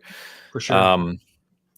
Just to close out, we'll close on Summer Game Fest with Phantom Blade Zero, which they closed out on. So this is from S Game, Japanese studio. So I had a great time playing this. I put a preview up on it earlier this week. I sat down. They were super nice at the booth, and I had a developer named Bob, who I'm going to shout out because he was very, very cool. Thanks, Bob. Yeah. Yes, he was awesome. And he sat with me on the couch and we just vegged, and he kind of walked me through it. Now, the interesting thing about this was I play inverted because I'm old, and that's how you play. You could not invert the controls in the demo that they had set up. So I had to kind of just make do and kind of grind my way through. But essentially what it was a demo of a small level, and then you got to fight 3 different bosses. And the first thing, to Hoag's earlier point, which he called out, this is not a Souls-like. It looks like a Souls-like on video. It is not. This is much more the kind of Devil May Cry type action combo game than a Souls-like. There's a couple kind of key differences, right? Enemies do not respawn. So I died on one of the bosses, and I was able to run through the level straight back to the boss to fight him again. There are some really kind of the game is designed for you to combo into attacks, and it becomes very flashy. And it's a lot of fun. I had a great time playing this. You can check out my preview on the site. Shout out to S Game. They were super accommodating. Some of the nicest people I met the whole trip. So that was a really good one. I left very excited about that game. It's really fun to play. It's already very polished. I did ask them what they're targeting in terms of release dates or things. They said they're not talking about it just yet. So I think it's still a little ways out. But even in the current state, it felt really fun to play. Did you feel Stellar Blade in the combat? I have not played Stellar Blade. Okay. Yeah, I mean, it's a lot of setting up those, combos and stuff and hitting those devastating attacks. So when I was watching that, I kind of got that vibe. Combat. Yeah. So how it works, you have two main weapons and two alternates, and the main weapons, when you swap between them mid combo, and the weapon swap itself is an action. It is an attack, right? So basically what you're doing, you're attacking the build, you swap with your other weapon, which, comes into another thing. And then as you build your ultimate, you can combo into your ultimate as well. And then there are parries and there are dodges, both of which are timed. And if you time them correctly, that leads you into like a counter, which you can combo into as well. So it's very it wants you to be aggressive. It's not like a Souls where you're playing kind of slow and methodical, right? It wants you to be aggressive, take the attack to them, and it's very fast paced, but great fun. It really shows fun. Really well. Yeah. Yeah, and it's pretty already. Like it was cool to play. They said it will have branching levels, kind of bigger levels. Kind of Souls design is where they said the levels kind of come in. Because I asked them, I said, is it more like Neo where it's like a set level, scattered around, or is it more like Souls where they branch? He said more like Souls. So there's branching paths, hidden things you can find and discover, etc. And then the boss battles that I thought were interesting. They had some environmental stuff you could do when fighting the last boss I fought, but it's good fun. Is the pathway to objectives linear or more open? A little more. It was linear in the demo I played, but according to what they told me, it's going to be a little more open. Okay. So you can kind of like do things in the order you see fit or discover, etc. So cool. Yeah, it's fun. All right, so that was season Game Fest. I did that like a couple weeks ago. Summer Game Fest. Anything else on SGF you'd like to mention before we jump over to Xbox? No, I mean, you skipped Night Springs, but I talked about it earlier. So yes, I did. Yeah, so that's out now. You can check that out. Yeah, which I need to do. I still haven't finished Alan Wake 2. I don't want to say that out loud, but I have. What is wrong with you? Stop playing Erd Tree and Elden Ring 6 times. That's not going to happen. So I'll touch on that here in a little bit. All right, so let's catch up on a couple late super chats. So I was kind of trying to save super chats between shows here, so we're not constantly stopping. Dan, hit us up. We got Debbie W in the house. Debbie W with a $10 super chat. I replayed Age of Mythology a few weeks ago. Super excited to see the changes in Reborn. I hope they fix some of the temperamental issues in the middle of the Egypt campaign. It's a game I didn't touch on, but was shown. Yeah, it was shown at Summer Game Fest too. So, yeah. Now I'm not familiar with the IP, so excuse me. But is that more? Is it an RTS or is it more of kind of an action squad type thing? It's an RTS. It's pure. Okay. It's an Age of Empires game. It's just with gods and magic. Oh, okay, perfect. Yeah, sorry. Awesome. Thank you, Debbie. Yeah, and it is retold. And I only remember that because it was one of my favorite remake names. I always like when they have to figure out what they're going to call their remake. So it's Age of Mythology Retold. Because it's and funny enough, yeah, Debbie, I didn't see it until now, Dan. Yep, Debbie had another one. Retold. Yeah, Age of Mythology Retold, not Reborn. Thanks, Brain. Also, I didn't know I was waiting for Doom Diablo, but looking forward to that one too. We'll talk. Demons got to die in any number of ways. That's what gaming has taught us. That's right. Debbie, thank you as always for the support, and I hope the game turns out well for you. And then we got Kay Sante in the house. Yeah, with the $10. First Sunday in a while, I've been able to just chill at home, watch some podcasts live. Sunday is usually the family fun day. Happy Father's Day, gentlemen. Happy Father's Day. Salute, Asante. So shout out to Asante. So he is one of the gentlemen I met for the first time in person out in LA. One of absolutely spectacular getting to chat with him and hang out with him. Super sharp guy, very tech savvy and focused. So if you don't check out Gaming Circle podcast, they are live on Saturdays. They were live yesterday. Just a fantastic human being. Seriously. So shout out to Asante. And yeah, we're going to have him back over here again in the near future. So happy Father's Day, my friend. All right. So let's jump over to the Xbox showcase. So kind of opened with what everyone in the world expected to open with, Call of Duty. That's the elephant in the room. Phil Spencer gets on. Well, Phil Spencer gets on. They kind of opened. He set the stage by saying, this is the show that's going to show all of their first party now, which obviously Activision, Blizzard, Bethesda, Xbox Game Studios, and of course he had to mention Call of Duty Black Ops 6 and Game Pass right out of the gate. Get out of there. So we'll talk a little more because they had the Call of Duty Black Ops. They bookcased it, right? So, or bookended it. So they have the direct at the end where they did the 25-minute deep dive. But the game they actually opened the show with was Doom: The Dark Ages, which sadly leaked obviously ahead of the show. But it was very cool to see gameplay. I said before, I am very interested in this. I love Doom, going back to more of a hardcore Doom rather from Eternal. We had this conversation a couple weeks ago, and that's exactly what we saw, I think, right? So from it looks zippy. Yeah. Chainsaw Shield is a win. Big time. So this looks fantastic. Super pumped about this one. Shout out to former IGNer James Duggan, who is working on this game. I talked to him about it after the trailer went live. Looks really fun. These games are cool. Looks fantastic. Well, I mean, that kind of dark castle-y vibe works really well for Doom. I didn't know how it would look, but it looks really good. And I like the super chat that called it Diablo Doom because that is the vibe it gives off. Yeah, which is a win in my book. So. Yeah, Diablo 4. Check it out, folks. It's fantastic now. It is. It's really good. Then, kind of interestingly, and Hogue, pace yourself here. We got a look. Right. We got the cinematic trailer of Dragon Age Veilguard. Oh, perhaps the worst marketing trailer in video game history. I said pace yourself, sir.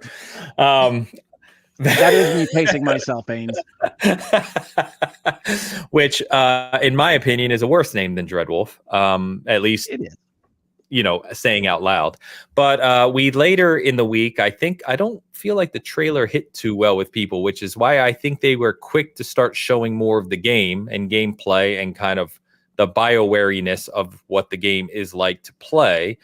So, Hogue, I'll obviously pass to you first, being passionate about Dragon Age, as I think all of us are, but you especially so. And I think yesterday, as I was sending you some more of the clips they were showing, some more of the combat, etc., you said you remain unconvinced. I did say that in our chat. Yes. So the trailer is awful, right? So the trailer is ostensibly about introducing the companions, and they do it with like what I will call the Borderlands name card cartoon style. And for everybody that's been waiting to see what Dragon Age was going to be for like 10 years, it's probably the worst kind of convince you that we're on the right track type of marketing, which is why I do think they released gameplay. Was it the next day? Yes. Where they had like an 18-minute walkthrough? And I think the game looks better than that trailer. I will stand with that. The game looks better than that trailer indicated. But the art style is very cartoony now. It is very kind of vibrantly colored, which are not things that I necessarily hate, but it isn't something that fits with kind of what I would describe as the heavy metal gore feeling of Dragon Age 1 and to some extent 2.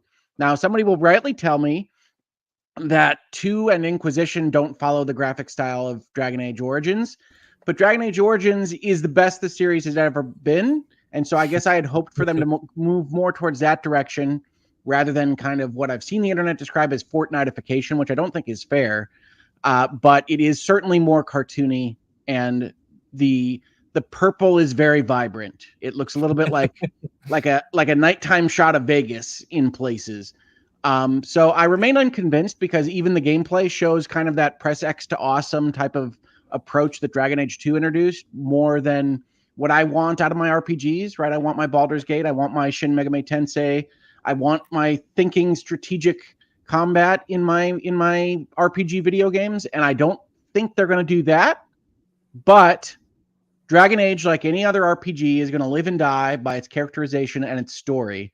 And that was never going to be shown to us in a trailer or even in an 18-minute gameplay preview. So I will hold out hope that it isn't a bad story, but I don't know that BioWare coming off of Anthem and Electronic Arts coming off of nothing is the right company to convince me to be excited about that product. Electronic Arts coming off of nothing. Tell me where EA is. It's just funny. Yeah, so made a pretty good Star Wars game recently. Did they? Yeah. Well, Survivor. You're talking about Survivor. They published it. I mean, they made it. Respawn's theirs, but yeah, that's true. Survivor didn't connect with me very well. We'll talk more about Star Wars later in the show. What was the release date they gave on this one? They have not. It is. There's no date. 2024. 2024. Yeah. Later this year, but no date. Yeah. That surprised me. Seeing 2024 really surprised me. I hope that they, based off of what I saw in the gameplay trailer, I do hope that they push it back and continue to polish it. I mean, I love the Dragon Age series, but I'm with Hogue. I remain skeptical. And when I saw that 2024 date, I was like, give it some more time because I want to see more of it. But what I did see, I didn't think it looked as good as I had hoped. Yeah, I think this game's troubled development is no secret, right? Yeah. Like we know they've had issues with this. The last minute name change is probably not like a good sign, right? The fact that we thought we were getting something and we're getting something else. Maybe Dreadwolf remains in development. This is just a separate story. I'm not really sure. But this is Dreadwolf. Like they were very clear about this is the Dreadwolf project. Dreadwolf. Yeah, it is it is a continuation of the story with what's his name? Solus. Thank you. Yeah. I'm interested to see. I will say the general reaction from the people in my life who like Dragon Age and are not really close to the industry was positive, both to the story trailer and the gameplay trailer. Like they were like, oh, it's cool. It's Dragon Age. It's fantasy.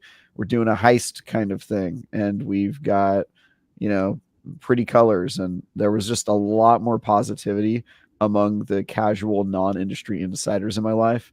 And then on Twitter and with everybody who is an industry insider, it was just a whole bunch of hoax being negative Nancy's. So I'm not a negative Nancy. Obviously, that trailer was exactly what I didn't want to see out of this product. So that put me in a place of expectations where now I'm on the negative side, and that gameplay reveal didn't convince me otherwise. I was ready to be excited about a new Dragon Age. And that trailer put me off so much that I have no idea what the marketing agency was paid for with respect to that particular video.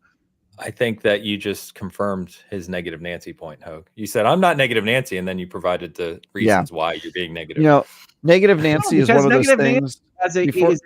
Is taking the negative out of anything. Like, to me, that deserves that kind of reaction. And if you're going to have something like that, then you can expect to have slow going to convince people that you're on the right track. And I can appreciate, Travis, that people in your life liked some of the shots of the gameplay and things like that. I think that's great.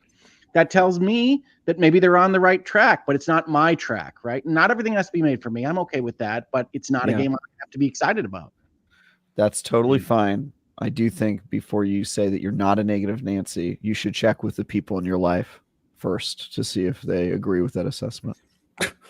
That would be my just the ones on this podcast, actually. I'm an optimist. I am an optimist. You should check with other people before you start calling yourself that. You really should. It's like when people say, like, I'm not an asshole. It's like, have you talked to other people about that first? Maybe see what they think. Maybe focus group it a little bit before you start saying that publicly. I don't see anybody else out here flying the Skull and Bones flag. It's true. It's true. I don't know if that someone say that's part of your negative Nancy persona. It's being positive about that game is a negative quality, certainly. Yeah, when this was shown on the screen, to Hook's point, I agree. I was like, this is a weird vibe for Dragon Age, and there's my vibe word again. I am more promising now that I've seen the gameplay trailers. I do generally like what I'm seeing, but I wouldn't be opposed if it was art style was more like Origins. I agree with you on that front, Hogue. I love with Origins. You guys? I mean, this is crazy. Dragon Age, like Stepia, is that what you guys want? Like where it's all brown and like boring and terrible? I mean, this is nuts. Let's go back to the graphics too, and then let's go back to like the terrible gameplay of KOTOR while we're at it. I mean, Jiminy Christmas, guys, just let it be. The first trailer was ass. It was totally ass. Let's just get this out of the way. You're right. It was terrible. Then after the gameplay came out, and then all the other stuff that they released, all the information, the developer Q&A, all that stuff that I read, I'm 100% all in on this. I definitely felt better after all that, yes. Yeah, the story and the characters are going to have to hit. All right? The art style, I can go one way or the other on. It doesn't really matter.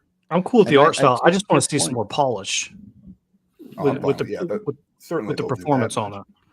With to your point, Dan, like I kind of see your point, which is like the original Dragon Age Origins look was a very specific look that they went to at the time that I don't think works anymore.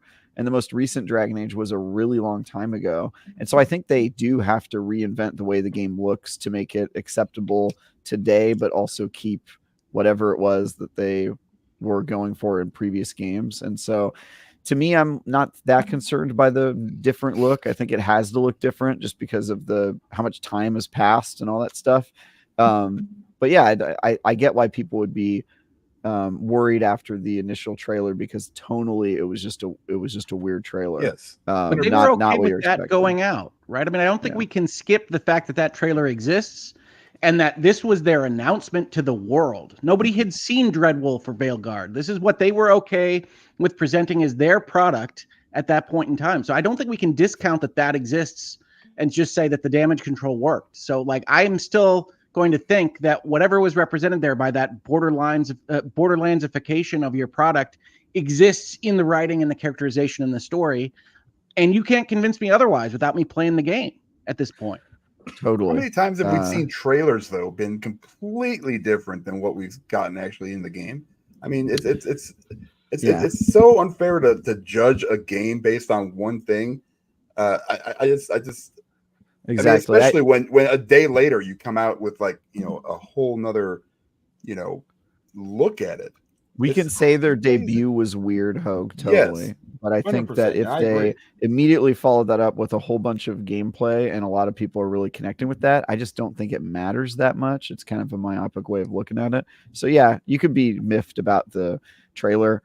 I've just been in too many studios. I know how the marketing teams work and how disconnected they are to the development teams. And, I think at some point they were like, how do we make this mass appeal as possible? And that seemed to work, but if the casuals in my life are any indication. And then for the hardcore people, you look at the gameplay and that's what really matters. So I don't know. I think give this one a chance. I agree it was a weird reveal. I just don't think it matters that much because they followed it up with stuff that looks good right after that. Yeah. Well, again, I'm not trying to say I'm miffed about the trailer. I'm trying to say that those things do indicate certain notions about how the studio is moving forward with the product. And since I can't see what I care about here, which is the story and the characterization, because you can't see that before you play the game, 100%. Then I'm going to take what I've been given as what I can base my knowledge on in terms of excitement. So I'm not excited about this game at all. And I have plenty of RPGs to be excited about this fall.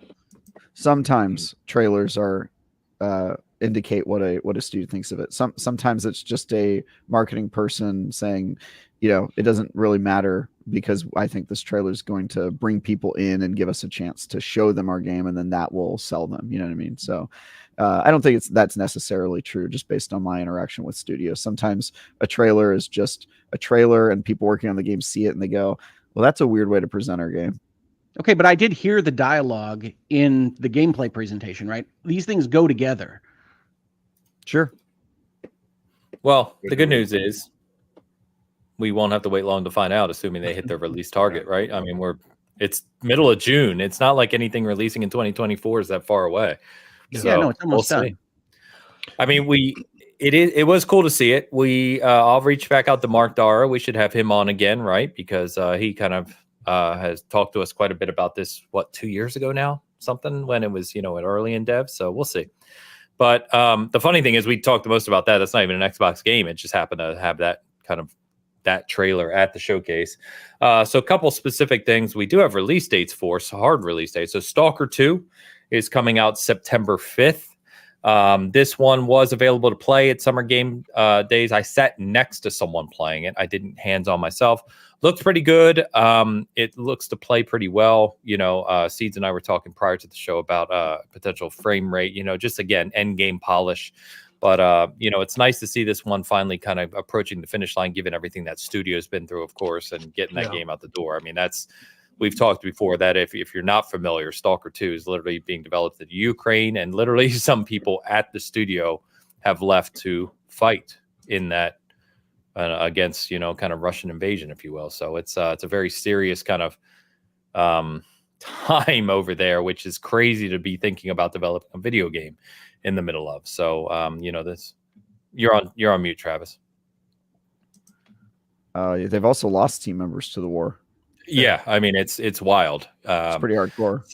Yeah, so hopefully support this game. It is Xbox kind of not published, but it is Xbox supported, if you will. It is coming to Game Pass, and so we'll see this one soon. Hopefully it does well for them. They deserve it if anyone does. So, one of the biggest announcements for me, and one of my favorites of the show, was Diablo 4, of course, getting the Vessel of Hatred expansion date, October 8th. Yeah. So soon. That is not what I expected for the date at all. That is in the middle of a season. Agree. I expected maybe late November, something like that. But the great thing, so I love that they put the graphic warning up before this kind of cinematic trailer. Blizzard always crushes cinematic trailers. They are literally the best. And I don't know if you guys saw that trailer. Well, I don't know if you saw the post developer show that Ryan McCaffrey did with Phil Spencer and some of the team members on IGN Live, but the Blizzard producer was on the panel there, and she said that was the tame cut of the trailer, that they had to tone it down to be part of the showcase. What did Mayrel do to you, Blizzard? Come on. So, but I'm pumped about this. I think new region, new class, new loot, new everything, basically. And it's about 3 months away, 4 months away. Yeah. I mean, that game's turned around, That game was always great, Seeds. It was always better great now. It was great, but it really, I mean, I was making content around whenever it first came out, around the builds and stuff. I agree, it was great, but it did not have enough content at the very beginning to really keep it going, in my opinion. And they have completely, I mean, just injected steroids, if you will, into the game now, to where it is hard to put it down. And that's the risk that you have with live service. They're very difficult. If they were easy, everyone would do it. And I think. Oh, go ahead. Okay, I was going to say, I think there's a distinction between having enough content for regular gamers and having enough content for content creators that are playing the game every single day, or the hardcore Diablo people who are hardcore. Yeah, it just depends. But yeah, I mean, that's the difficulty and the joy of live service games, is that you can add to it over time and expand it. And eventually there will be so much content that then people will then flip and start complaining about the fact that there's too much to do and they don't know where to focus their efforts. I mean, Destiny is now in that position and has been for a while. So this is the life cycle of the live service game that we've come to know. But I think this people at Blizzard working on Diablo 4 deserve probably more kudos than any other live service game doing what they do right now, just because their game was really good at launch, and then they immediately started getting to work to fixing and adding on to all of the stuff that people wanted to see changed. And now they've got a massive expansion coming around a year and a half after their base game. They've had big seasonal content. They've had the Loot Reborn current season with the big refresh and everything. So excellent. This studio is they get live service. Whoever showed them the ropes of like how to do live service, or wherever they learned their strategy from, that person knocked it out of the park because they're just doing stuff constantly. And it's I'm new stuff pretty all stoked about the time. Yeah. And you can see it tweaked like in real time, right? So season 4 Loot Reborn has all of the changes to the loot structure and the tempering and everything else, which is fantastic. But it also has the kind of permanent Helltide and vampire Helltide stuff built into it from season 2. So it's like they're taking the stuff that people really liked from all of the different things and putting them into the next seasons in real time, all while prepping for an expansion that's going to have a new area and a cool looking new class. We didn't get to talk about it yet, but the jungle theme for this expansion has a new class called the Spiritborn, which I don't know how better to put it. It looks rad. They're going to talk about it, I think, later this month or next month about what it actually means. But they did an interview, which I really loved, that made me feel like Diablo's in the perfect hands for the future, that talks about wanting to have a different play style added with this new class and not just having copy classes because people are asking for paladins all the time. And I really think Diablo 4 could not be in a stronger place right now, and I love it to death. And like I said, we aren't talking about what we're playing this week, but I'm playing a heck of a lot of Diablo 4. Killing you. It is. It's eating away at him that he can't talk about what he's playing. That's the third time he's talked about what he's playing. I know, he keeps injecting it like every 20 minutes. I got more. I have been addicted to Diablo 4 as well, at least until Elden Ring hits now. I mean, me, Pampa, Bomber are level 100s. We finished Nightmare Dungeon level 100, high level pit, doing the end game stuff now, trying to beat those tormented bosses. So you guys always play more than me. When I think I'm playing something a lot, you're coming at me with, we all got level 100s. And it's like, okay. I recently got through the campaign again. There's so much to do now. There's so much in the game to do now.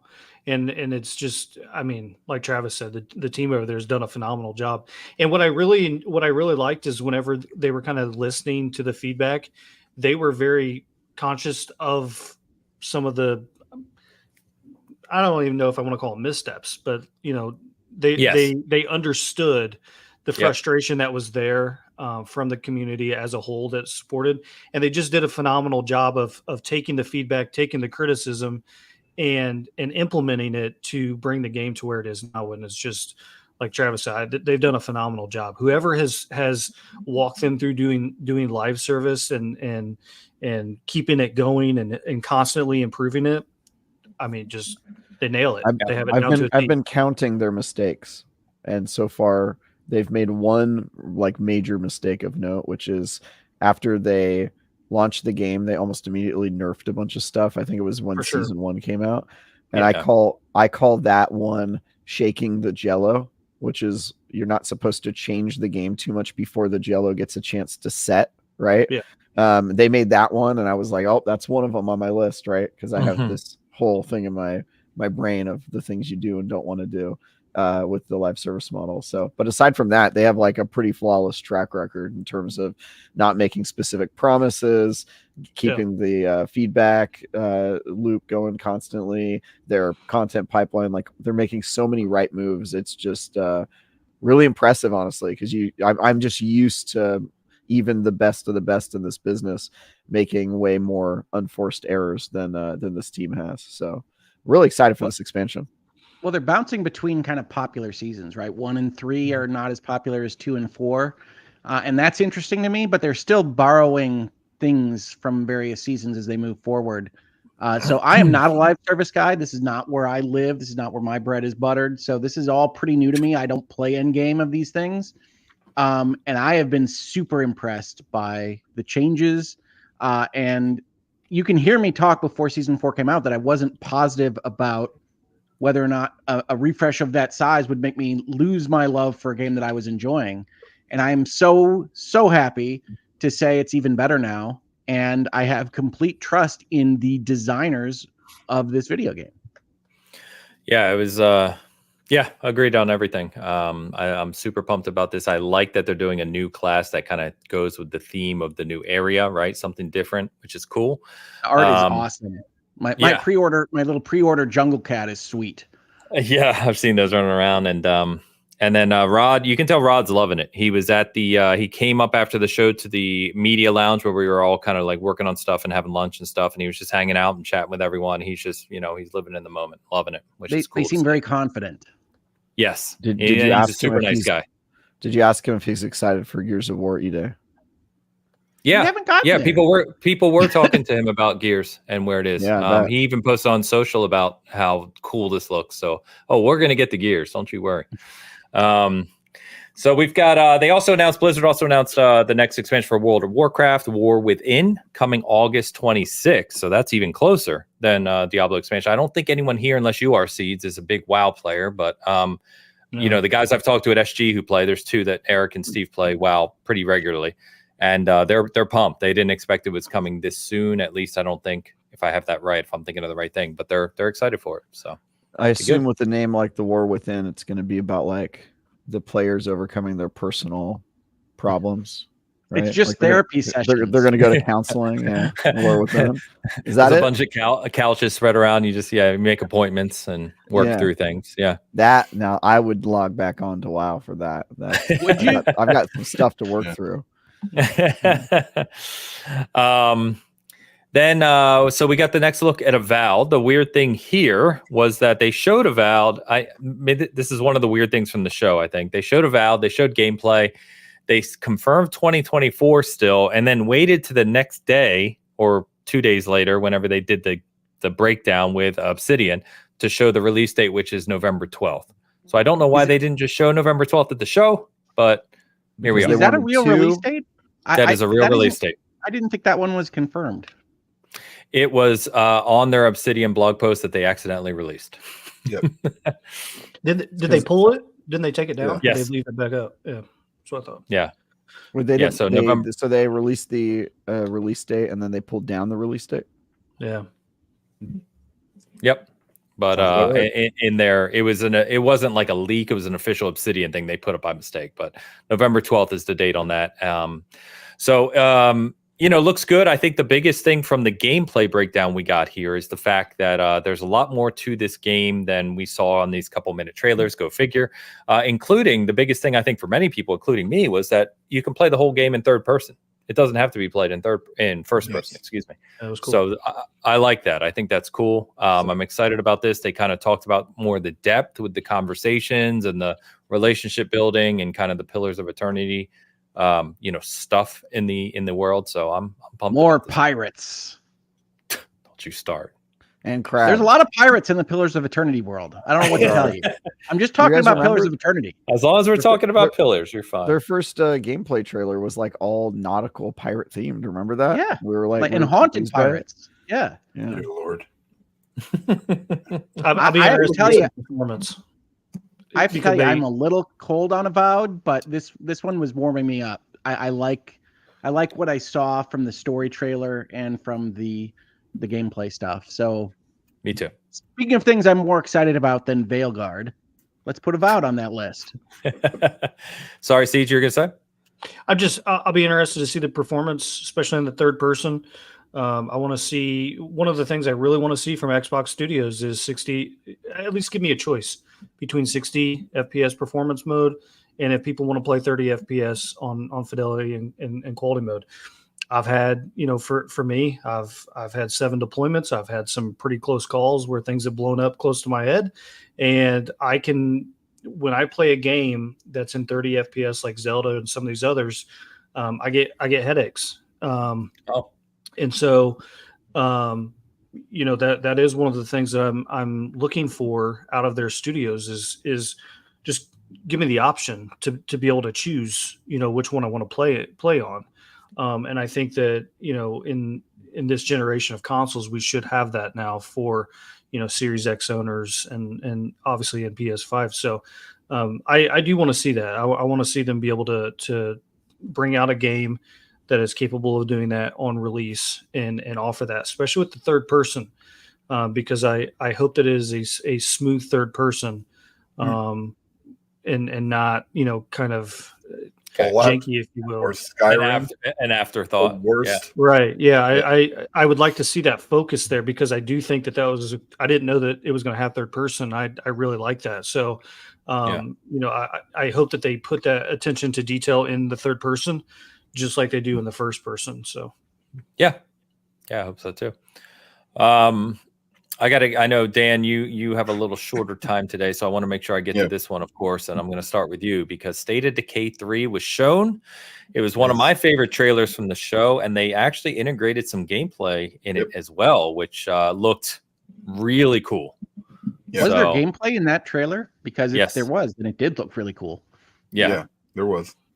Yeah, it's probably out of all these games that was, aside from Killer Bean, of course, this is probably my number one for the showcases. Nice. I've been looking forward to this forever. And anything that they come out with, I know it's gonna. When 2 came out, I mean, it had some issues for sure, but I've never seen.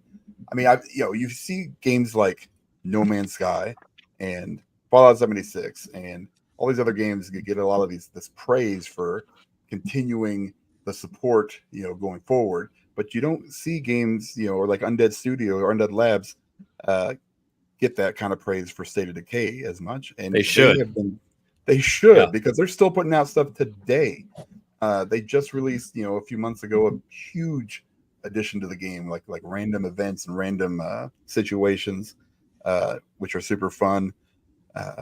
I'm super pumped for this one. It looked gorgeous. I really hope that there's, to Seeds' point about a 60 frames option, because I mean the graphics look so good compared to State of Decay 2, and they're at a point where that's fine. Like I don't need super hyper realistic in all my stuff. I want nice smooth gameplay. I want some different options maybe as far as the base building and I'm interested to see what they do with it, but it looked awesome. And would you say that the state of our decay is strong? Yeah. It's a lot of decay. Yeah. Nice. Everything looked good, but here's the thing, and because I know I got to go here and I'll probably just leave after this. The problem, it's not really a problem. All these games, Xbox, overall, I think they knocked it out of the park with this whole showcase. I loved a lot of the stuff that I see. It felt like an old school E3 showcase, right? That we used to love, right. And so now we've been doing this for years. They just have to deliver it. We've always talked about what they have to do and hit that cadence, and we've got Game Pass and do this, and they still haven't done it. It's been a long time, but. Am I excited? Yes. Am I 100% sold that this is going to all pan out like it's supposed to? Probably not. But I'm on board. So hopefully, State of Decay 3 just kind of ushers in. Did they didn't give a release date on that? Did they? I don't know if I saw it. No, I don't even think it has a year. Probably, yeah. God, I hope it's next year at least. But it should be. I think State of Decay 3, Doom, and Fable are big ones next year. Yeah, God, I hope so. Oh, and South America. Anyway, yeah, when this game inevitably comes out and Dan plays it for years at a time, we'll have to add a segment to the show called "The State of Decay." Yeah, State of Decay. Dan's State of Decay. That could be a combo. That's a perfect. He'll talk about how he's decaying as a person, and also the game he's playing, like physically decaying. Yeah, whatever injury you have. Yeah, good. It's something. But yeah, I'm pretty excited for it. I'm pretty excited for a lot of these things that we saw. Fable. Yeah, it's a shame you can't join us. There's a lot more games to talk through here on the Xbox piece. Trust me, I'm much rather be here than where I'm going to be going here shortly. So, happy Father's Day. Yeah, happy Father's Day. But I'm going to take off, guys. Everybody, happy Father's Day to everybody in the chat. Happy Father's Day to all you guys, except for Travis. Whatever. Next year. Next year. Get that crab. But you guys all have a good Sunday and enjoy your day. All right, Dan. See you, man. I do. See you, man.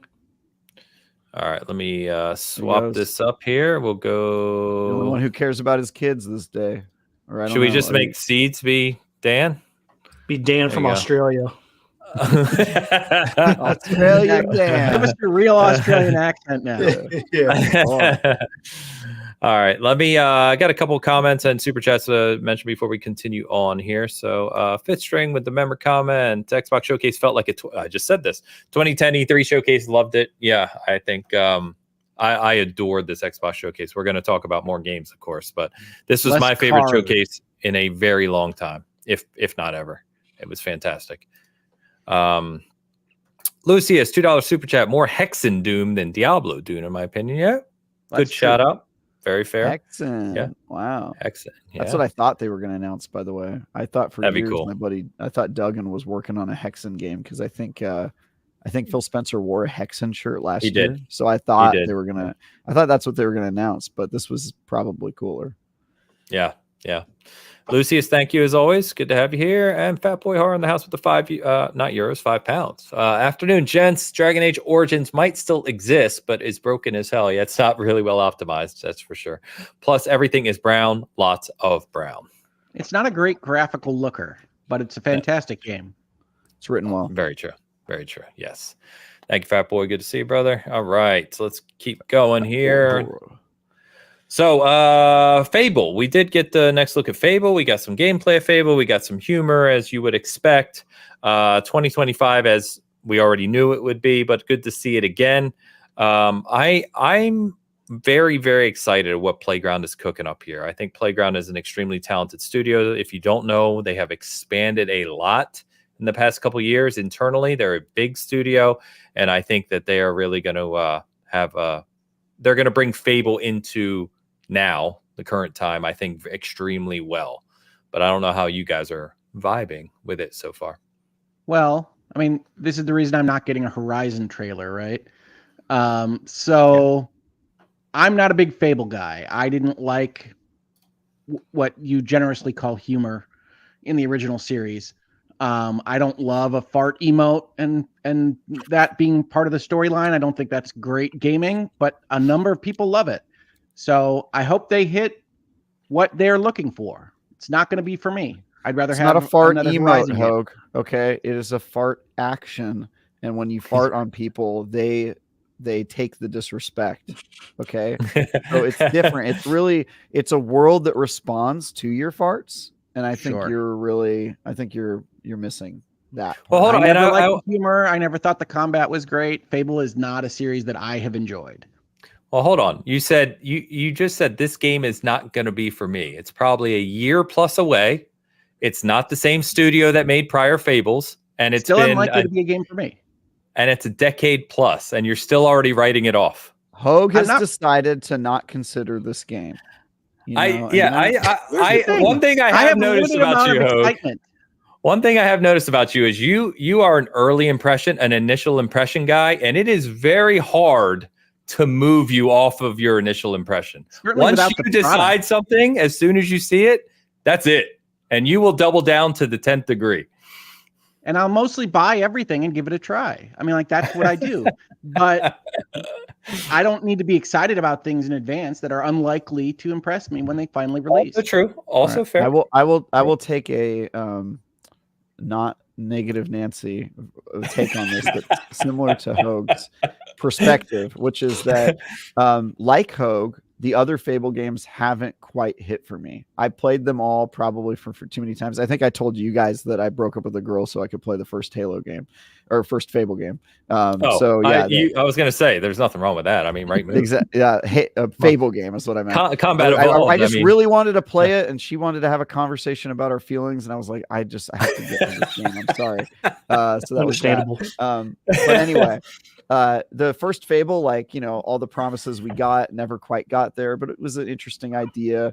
Fable 2, kind of the same situation. Fable 3, I actually think did some really cool stuff, but it just, I think this is a series that has never quite reached the peaks it has aspired to.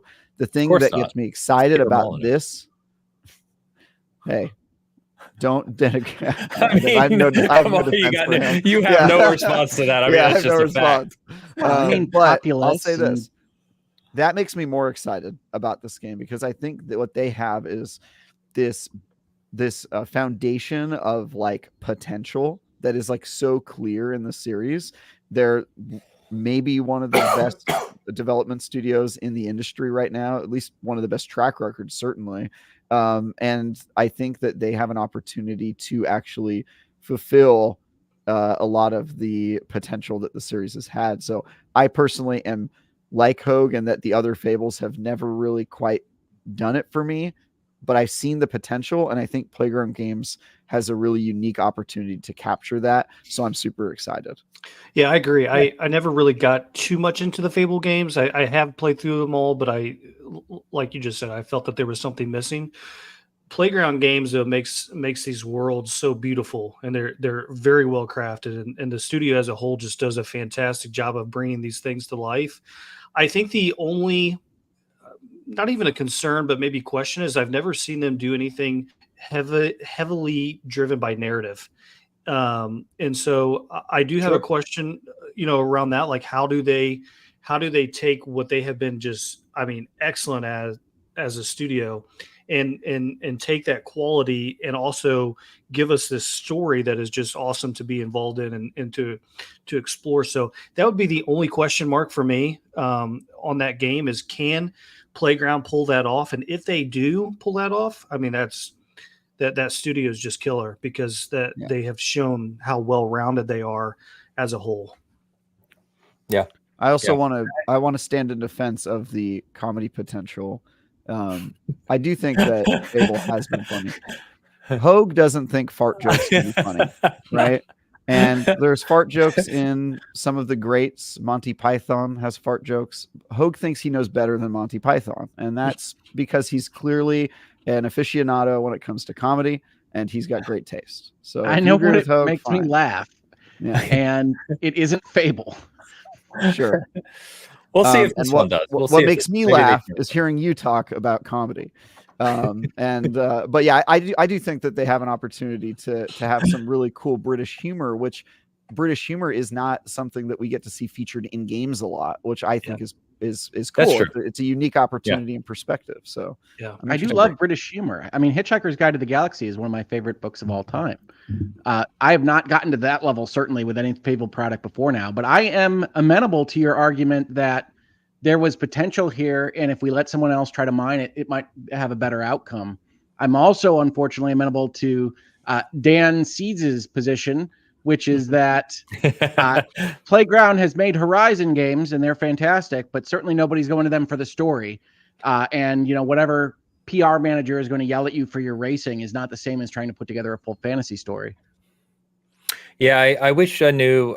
We'll see, obviously, what gets delivered with Fable. I like what I'm seeing so far. As I said, the team has expanded greatly. Now, how is that expansion, to your guys' point, right? Have they brought in, I assume they've brought in narrative writers, and they've brought in teams that are, prepared to do that sort of thing. So I don't know. We'll see how the game turns out, but I'm excited for it. I think it looks, what they've shown, I've liked. We also, shockingly, and this was a funny one, I'll call this out on our guessing game. I didn't get to talk about the guessing game while Dan was still here. But we can save it for next week. I don't think we're going to get to Ubi Forward either. That's true. Well, yeah, we're going long here. Tell me the results, though. Who won? It's a tie between me and Luke. And we only won by 1 point over Hogue, 3 points over Dan and you. You got 1 point subtracted, Hogue, Travis, off possible because of Doom. You abstained, so your possible was lower. But it was super, super close all around. Me and Luke tied with 19 out of 38. Hogue got 18. Dan got 16. We did terribly, 15. Though. Predictions. Yeah, overall, we're off. But the reason I bring this up, I was going to talk about Perfect Dark, and I put, do we see Perfect Dark at the show? And I was the only one who said yes. All four of you said no. And Travis, you said no with a laugh, which was quite fun. Yeah. So, I honestly stand by that no and a laugh, because I had that was the biggest surprise of the show. And it's also one of the things that I was most excited about. That game is still miles away, I think, but I just by what they're going for and the progress they've made, I was blown away. I'm very excited for Perfect Dark now. I think it looks great. I just laughed at it because all we've heard is that it's in development hell, and we've seen nothing. And they went from 0 to here's a whole bunch of like stuff we want to put in the game. And I was completely blown away. So I stand by that prediction because at the time it was laughable that they would show anything. And I'm very excited. I'm very happy that we saw that. That was one of the coolest things they showed. I had tweeted out like after they showed it, like who reported on this being this in development hell, because what they showed, it was like, in development hell. I mean, Crystal Dynamics is like in there co-developing the game. They've had problems, no doubt. Yeah, and it was, but I was blown away. A, that they showed it, and B, to the extent that they showed some, actual gameplay. Obviously, it's cut up and stuff, but still. I was shocked that definitely I didn't think the game was going to be there. First off, if it was, I thought it was just going to be like a spot trailer of maybe her holding a gun or something like that. Yeah, something cinematic that they're still working on it. But man, when that pulled out, I was like, what is this? And then whenever I started to see her character form, I was like, wow, that's coming together. Yeah, it looks good. Yeah, as soon as I said Carrington, I said it was Perfect Dark, but it did look good. It looked evocative of the old GoldenEye Perfect Dark kind of era. So I'm very hopeful that will continue that way. Unfortunately, like some of the trailers we saw, it does appear to be aspirational and very far in the future. 100%. Yep. Yeah. They had a good start. Yeah, I'm glad that's the tone they're aimed for. I just don't know whether they'll hit it. Yeah, exactly. So, we did get, it's kind of interesting because there's some stuff releasing later this year, obviously some bigger stuff. And then we got 2025 on a few things, kind of like South of Midnight, which we'll get to and stuff. But Perfect Dark, we're still kind of like, when, there's no kind of target that I'm aware of anyway. It was interesting to see that they gave credit to Crystal Dynamics on the trailer. Obviously, CD has been involved with them. That was a big press release kind of announcement, but I didn't know that they wouldn't be essentially white labeled into the development process. And that's a big deal. Yeah, it is. It's pretty cool to see. Going backwards for 1 second, back to Fabled, Diego, shout out to Diego. Good to see you, man. He has a good question. He says, do we think this will be Playgrounds' Guerrilla Games moment, going from Killzone to Horizon, Playground Games going from Horizon, obviously the car racing, to Fable? The problem with that analogy is that Horizon is already a great game. True. As opposed to Killzone? Killzone was not fantastic. To me, I feel like it's closer to Respawn going from Titanfall to Jedi. But I'm hopeful that it has as good of an outcome as that. And I'm not one that really connects super well with the Jedi games, but I think that's kind of a maximum. I can't tell if you just said Titanfall was a bad game. Yeah. I said Titanfall was a good game. Okay. No, I said Titanfall was a good game was better.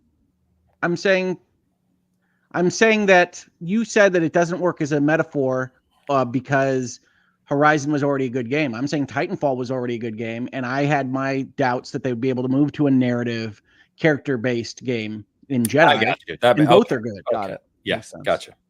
Sorry, Seeds. Go ahead. No, I think it's I think it was a great point, but I think it's an even bigger leap. Like, Playground goes from making these just beautiful racing games that we've experienced to, you're talking about a potentially heavy dialogue laden game. RPG. With all these different components and building this world. Well, and Horizon is an RPG. Remember, I will die on that hill. A car RPG? It's a car RPG. Without characters. Right. It has characters and writing, actually, and story. Okay, now wait a minute. But in Travis, you are not going to die on the hill of. Now you're being pedantic. You're being Travis here. It does have stories. It does. Travis. It has. You're late for your PR appointment. Why aren't you racing yet? Now fight against this boat. Hey, racers, get out there. Let's go, guys. It's just fine. Have you guys not done the little episodes where you? I know what you're referring to, Travis. It does have a little more than that, but not compared to a narrative RPG. Correct, but I will just say the story part of it is a detail, right? That's like you hire a team and they work on dialogue and it's the form. My point is I think people give way too little credit to these. It's just a racing studio. Like, racing games are incredibly hard to make. They're especially hard to make fun, and the level of technical ability and the level of like gamification, the systems that you have to make in a Forza RPG like game, to the RPG part of it is incredibly complex. And so I I think that you guys are assuming, oh, well, RPGs must be harder. I don't know that they are. I think RPGs might be easier than a racing game, like for Horizon. If Fable has a slot machine that awards you gear after you level up, I think that would be taken poorly. I agree, but I don't Borderlands think, has that. I don't think you have to include everything. That's true, actually. It does have that. I don't think you have to include every system. My point is that I think they've gone from making, for my money, one of the hardest types of games to make in this industry to make an RPG that I would say is probably a little easier in terms of all the stuff you have to juggle. And so I don't think it's that big of a change. People are Travis, acting like this is like them going from the little leagues to Travis, like we're running over, game. So I'm just going to go with I think you're wrong. I do too. I just think that I agree. Racing is a very niche and hard to attract players. But I think a game like Fable, when there's going to be so many different things going on from side quests to main quests, and you got all these different just environments. They have that in Horizon. Enemy design, then, Travis. Do they have a lot of enemy design in Horizon? They do not, but they do have your player ghost. All right, we're moving on. Hey, that's hard to make. That's Diego, what have you done I do want to highlight one thing, Ains. As a fan of Final Fantasy, I really like this comment. When you Rick Davis, that would be a JRPG, actually. A JRPG, yeah, that's about right. It would be when Fable comes out, I'm going to come back so we can talk about this again. Yeah, there we go. Please Fair enough. I will be happy to accept all of your guys' apologies with humility. Gosh. I hope I love Fable. I love every game. Moving on. All right. Now, Indiana Jones. Before we move on, you skipped one of my favorite trailers of the show. I'm not skipping. I'm jumping a bit. Okay. I'm not going in direct order. Don't worry. All right. Yeah. I wanted to mention Indiana Jones and the Great Circle next because that's one that's still coming this year. We got extended coverage of it 2 days ago on Friday from Bethesda. And we got an interview with the creative director and one of the other main devs at Machine Games making this to talk in detail about it. I will tell you guys, I'm hugely pumped about this. I'm an older guy. I'm an indie fan, of course, grew up with it. But I think the game, and based on the conversation on Friday, I really like what they're kind of going for here. I think it's going to be a lot of fun. The only weird thing, which I think many people are thinking, is it's the middle of June. They're saying it's coming out this year. We still don't have a release date. I don't know why they're still waiting on that. But they did that a lot in this show. They did it at least 3 times. So I don't know if they're just holding on to their dates. Like they were holding on to Avowed, right? And you said it came out in a blog post. Came out after the show. So presumably they have target dates in June of the same year that they're planning to release these games. But for whatever reason, they're holding on to them. I thought the vibe of this trailer was great. I thought it was Indiana Jones pretty much to a T. I'm still not certain that I will like playing the game in first person. I some of the clips they've shown with whip action and things, I don't know that I will enjoy it as much as I enjoy these cutscenes. I think the cutscenes match what I want from an Indiana Jones movie, but I have Indiana Jones movies. I'm not sure about an Indiana Jones game for this. So for me, the cinematics are the thing that I was more concerned with because I already know that Machine Games. I already know that they're good at making action-packed games where I kill Nazis. So I'm less worried about that. I'm more worried about, like, can they get the tone right? Can they get indie right? We now have seen that looks correct. That cutscene made me wonder why more of it wasn't gameplay. Like a lot of it was like, okay, they're kind of like showing the whole confrontation in a cutscene. I think to your point though, I think they were trying to show that this is an indie game. I think you're right. I think their goal with this one was like, we don't want people to think this is reskinned Wolfenstein. We want them to show we can get the tone of indie right, and they showed the most indie clip that they could think of. Like they were like, let's get that cutscene done and put that out there. So I think you're right, but I'm still trying to figure out in my brain how these two things gel together. The Nazi killing combat where I've got a whip, and then the transition to these cutscenes where I'm like sitting for 25 minutes watching like an entire scene from an Indiana Jones movie. So I'm more concerned about how those two come together, but I assume gameplay will be good. They've earned my benefit of the doubt there because their other games have great combat. And now I know that the cutscenes have potential too. So, well, but I mean, to your point, Travis, where I get concerned is it like Indy is not BJ Blazkowicz, right? Sure. You say that they've proven themselves. I agree that those games are good, but I don't want Indy to have a chain gun mowing down Nazis in a temple. Yes, I am sure. That is not the vibe I want from Indiana Jones. Don't knock it till you try it. Why are we prejudging Indy with the chain gun? Because we're talking about our expectations set from trailers. It's really the entire exercise. You know that scene where I think just killing Nazis with a chain gun sounds fun. I mean, yeah, it does. We've got games for that, Ains. I know. You know that scene where the guy pulls out the big sword and then Indy just shoots him? I do. Wouldn't that scene have been better if he pulled out a chain gun? No, what are you referring to? Why? I'm kidding. Wouldn't that scene have been better if he pulled out a chain gun? Of just asking Travis, no, what? Because he's like, that scene. It's like it's the most famous scene of all time for Indiana Jones. Like everyone knows that scene. Is that the most famous? That and probably the ball rolling down the damn thing. I think the ball rolling and the bridge breaking with the Wilhelm scream. Bridge breaking. So, Seeds, what do you think, man? Yeah, Indy? I actually Jones.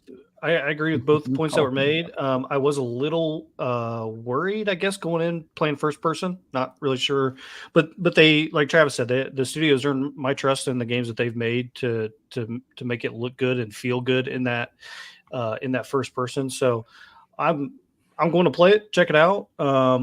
Would I have liked a third person? Yes, but I also appreciate their desire to be different and to give us that first person experience as Indiana Jones and see what that feels like.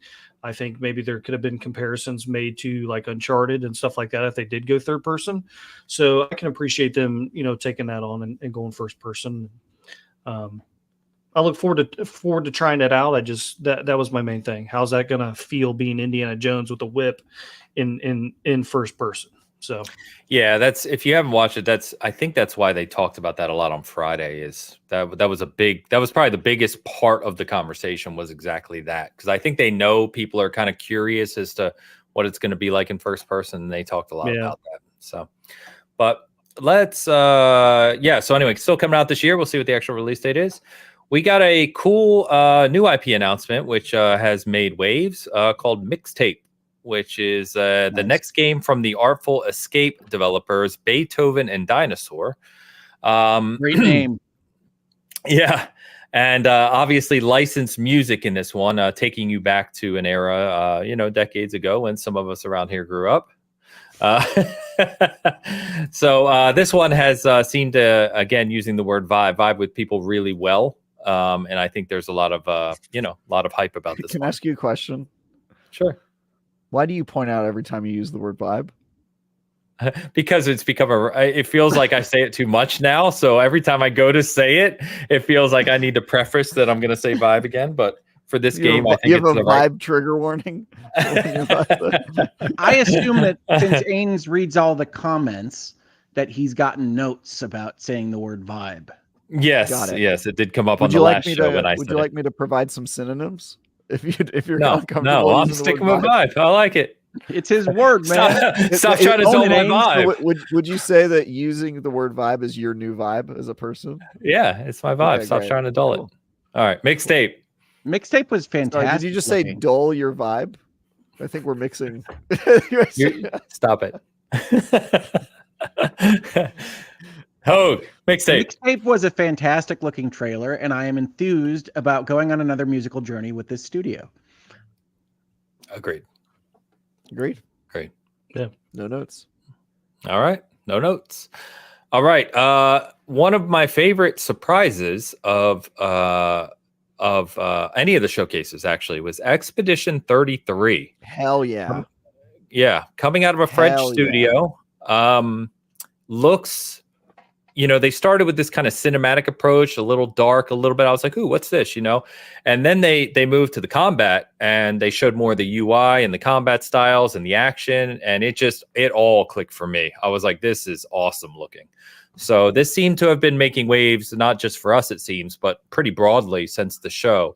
And I think a lot of hype behind this one. I can't wait to see more of it. It's amazing looking. And the thought that I had was that with Veilguard's trailer disaster a few minutes before this, has a game ever kind of come out of the shadows and shown itself and then gotten its lunch immediately eaten by something we've never heard of before? Like, what is the actual title? It's like Claire de Lune Expedition 33? It's Claire Obscure Expedition 33. Okay. So yeah, Expedition 33 has like all the vibes of Greedfall plus Final Fantasy and turn-based action and in an Persona. RPG setting. This is fantastic looking. Expedition 33 looks wonderful. Yeah, it's got some previous Ubisoft devs working on it. Yeah. I think it ate Metaphor's lunch too, honestly. I was more excited by this than Metaphor by the end of the trailer. Also, the painter terrifies me. Is anybody else terrified? Dude, I love painter? It. I love the kind of dark kind of. It feels like the setting for the game is something far more serious, right? That you're trying to kind of. It's solve. surreal. It's like it's very uncomfortable looking, and just the idea really did of feel like Greedfall. Yeah, it is kind of like Greedfall in that it's like something so foreign from any like current settings that we have that you kind of don't even know what to compare it to. This is probably my game of the show. I liked it a lot. I like that the cinematic portion of it before they showed the awesome looking combat and stuff was that like, you know, she painted down from 34 to 33, obviously setting up the title, but like all the people just turned to dust, you know, it basically just eliminated all these people from the world. Imagine how depressing the last 9 years are going to be when it's just kids and they can't do anything and they're just getting deleted every year. What a sad. As they're getting older too. So like they're converging timelines. Yeah. Well, you got to figure that it wouldn't work because at around like age 5, there would no longer be any 5-year-olds because you would have to have people freshly producing them. There wouldn't be anybody old enough to have kids. You know what I mean? Yeah, so, I thought about the same thing. I was thinking about the logistics for this for a long time. I was like, what would be the last feasible year if we counted down? If Expedition 33 fails, how young can we get before we run out of humans? You just assume that it's a countdown. Maybe she just picks a random number. I think they said it in a weird way. I think it might have been a translation thing that she paints a new number, but I think it was very clear that it was counting down because there was no one older than 33 in the world. So 34, they got wiped. Yeah. What a crazy name. So we'll see more of that one. It definitely stuck out to me. Excuse me. We also got, which I didn't expect to see gameplay of, South of Midnight. So I've been talking about Compulsion Games for a while. They're one of my kind of, this is one of my kind of dark horse studios since the acquisition years ago now, back in 2018. I've just something about Compulsion I really like. I think they're kind of going for their own thing. And South of Midnight looks, I really enjoyed it. I love the trailer. I love the vibe. Maybe that it gave off. And I like that they showed a little gameplay. Obviously, it was pretty simple gameplay. They did do a little more coverage or detail on Xbox Wire, which they did for a lot of these games, actually. So you can go and find more details on it. But I really like the look of this, man. I love the art style. I love how it's animated. Another one I'm just hugely excited for. I have a lot of thoughts on this one. I'm the opposite of you with respect to Compulsion, Ains. They've never made anything that I've liked. And so I have been coming off a little bit standoffish, maybe a little negative Nancy towards this project, but I liked this trailer a lot. I liked the teaser last year. Yeah. I'm not as sold on the animation, but I remember that I was not as sold on the animation of like the Spider-Verse when I watched those trailers. So I'm willing to give them a crack at it to show me that it works for their project. And what I really loved the music. And in some of the interviews that they gave afterwards, they talk about the music building up across the levels and reflecting what you're doing in the levels themselves. And I thought that was just the coolest idea. And so I'm looking forward to seeing that implemented. The gameplay left a lot to be desired. It seemed very basic. And so I hope that is not like the full breadth of your experience in South of Midnight, but I don't have any reason to believe that it is. So I'm positive on it overall. I love the key art that they released a little bit after the trailer, but it's beautiful. Mm-hmm. I'm not sold on it one way or the other just yet. Fair enough. Yeah, I don't think anyone should be fully sold on it, right? Because the gameplay they showed was short. It was brief. They were just given a glimpse. Comes out next year. So, yeah, we will see. They do, like, I was just double checking while you were talking, because, yeah, they do have an interview up on Xbox Wire you can check out with the development team where they talk more about specific details. They did that, like I said, with a lot of these games. There's more info out there than the trailer. And they sent their people out for interviews, because I think I read that music interview from somewhere else. Yeah, this is a pretty long. I mean, this is a pages long interview here. You can get a lot more details on Xbox Wire. So they have a whole breakdown of all the games from the show. So check it out. Yep. Yeah, I love everything about this game. But I agree. It strikes me as one of those games that seems like it's going to have a gameplay challenge, quite possibly. Like, I love this game, but the gameplay is sort of a grind. Just gotta get through it. Maybe that's wrong. That's just kind of what it we'll like. see. I think it's too early to tell that. We'll see. Well, usually you try to show the most fun, exciting part of your game and gameplay. You know, that's the thing that scares me. It's like your gameplay debut, and it looks it's funny because by the numbers. In the interview it says we didn't want to reveal everything in this particular gameplay trailer just yet. Spells are going to be used for traversal, problem solving, and combat, and this is how Hazel expresses her use of power through different gameplay elements. So they talk a little more about it. I won't obviously read it down, but yeah, we'll see. I mean, you know, it's a game that's a year plus. We will. Away, so. Yep. Where am I here? We got another partnership on Wu Chang Fallen Feathers. This is a Souls-like. So we were talking earlier about non-Souls-like. I can't do Wo Long and Wo Kong and Wu Chang. I'm having trouble. I have to be honest. Yeah. So they have a preview up again on Xbox Wire if you want to learn more about this one. It is a Souls-like. It is coming to, I think this is one of the ones that's coming to Game Pass because there were a bunch of Game Pass partnerships. Okay. But you know, you got Souls-like, you got beasts, you got big creatures and bass bottles. Yes. Boss battles. I am in. So I like bass bottles. Battling that bass. Fighting with a fishing pole. This is not a fishing game. Yeah, exactly. Can't you put a bass in a bottle in Legend of Zelda? Like you scoop one of your glasses and you get. I don't think there's any proof that that's a bass. I think you can get a bass. Aren't there different fish types? I don't. Honestly, man, I don't know. I remember a lot of that fishing mini game. Then we got the next Life is Strange game. Glad Dan's not here to rant about it. Life is Strange Double Exposure, which is going to launch on October 29th. So if you're a Life is Strange fan, it's right up that alley, right? Isn't it a continuation, I believe, of one of the stories? I don't know. Same Life is Strange. Okay. Kind of. It's Max. It's Deck 9, though. I mean, it's not Don't Nod. Okay. It's not Don't Nod, but it is a continuation, which will be interesting because you make a pretty big decision at the end of the last game that I don't know if we've resolved. So, and the interviews say that they're not going to pick a canon choice for the end of the first game, which seems impossible. So we'll see how that goes. Yeah. You just don't address it. They're not going to pick a canon choice for the first game. I'm guessing she moved to a new city then. That's my guess. I think it has to be in a new city. Yeah. I don't know. Yeah, I haven't played them, so there you go.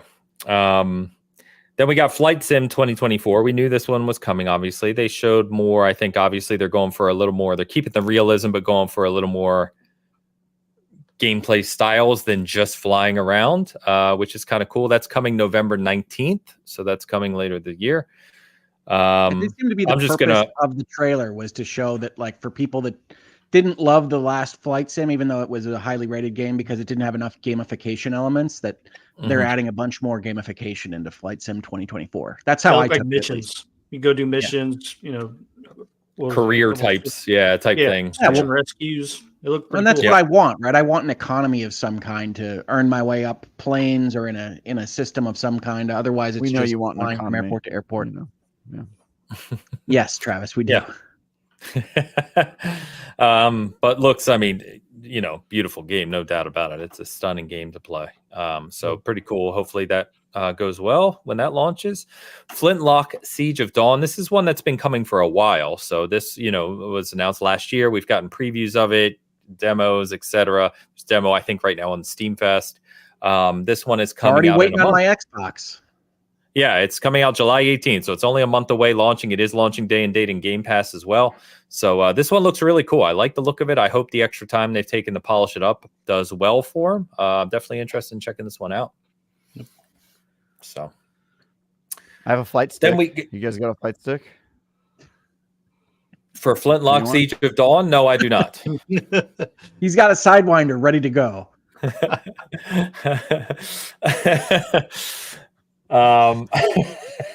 You were like you threw that wrench in there, man. You were on like a 60-second time delay, Travis. He's trying not to interrupt. He was listening. Trying not to interrupt. It's very hard to interject when you're just moving along hella quick, and I'm not. Well, I'm trying to get through the rest of these games. Yeah, I know. You guys, never mind. I just won't say anything. Okay, I just won't say anything. I can't interrupt. I can't.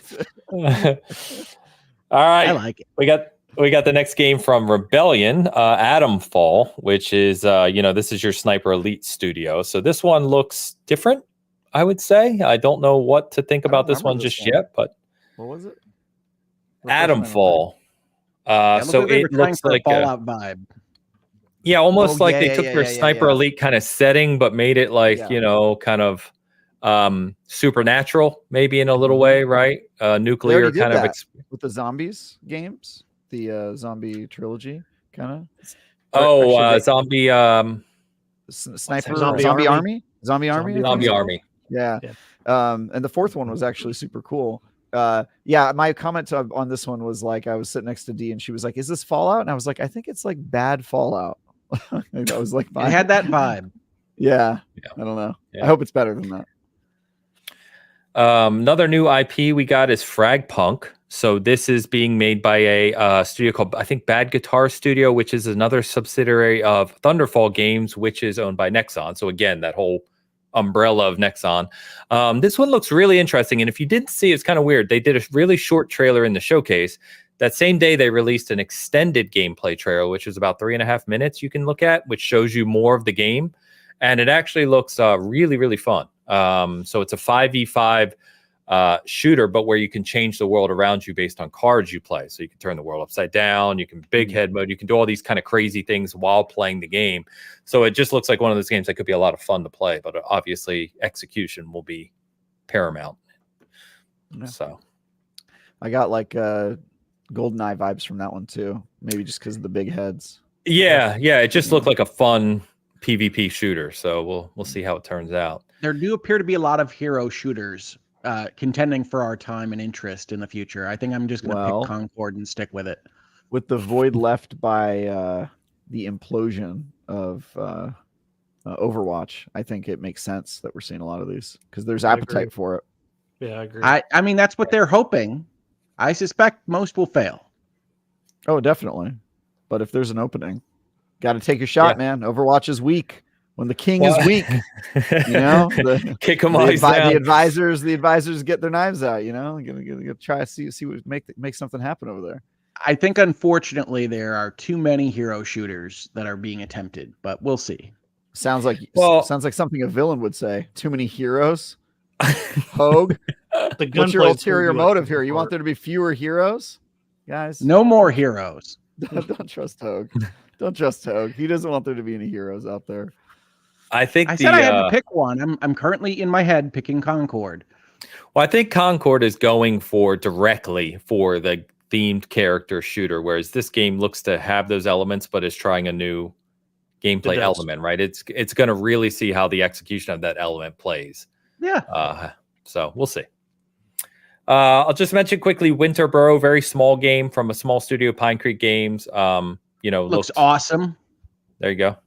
It's a Hogue game. It's a Hogue Notes game for sure. It's a Hogue Notes game. We should put that on the box, folks. It's fantastic looking. It's Don't Starve if everybody were a tiny little cute forest critter. It looks great. It's a Hogue-ass video game.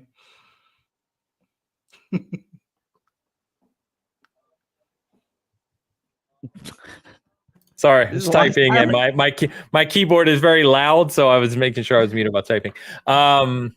So before we run down, we get to Gears and Black Ops real quick. Well, they announced Metal Gear Solid Snake Eater, which we knew was coming, but we got the trailer for that during the Xbox show. Yeah, definitely a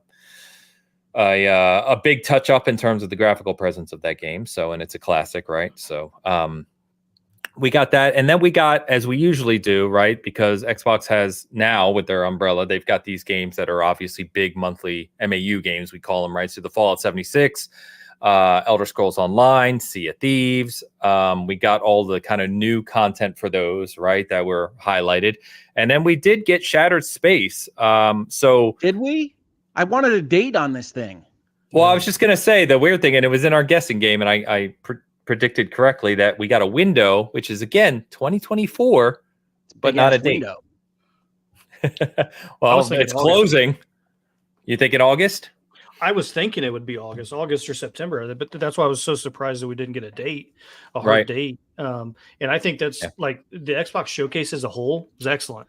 I was just the one thing that really, I guess, took points off for was like I wanted to see some really, especially this year. What are your hard dates for releases 2024? After 2024, totally understand. We don't even need to see those. But I think if I would really like to see those release dates. I mean, you're talking really 5 months. You want to get your game out, pre-Thanksgiving, really, in most cases. So I would have liked to have seen that.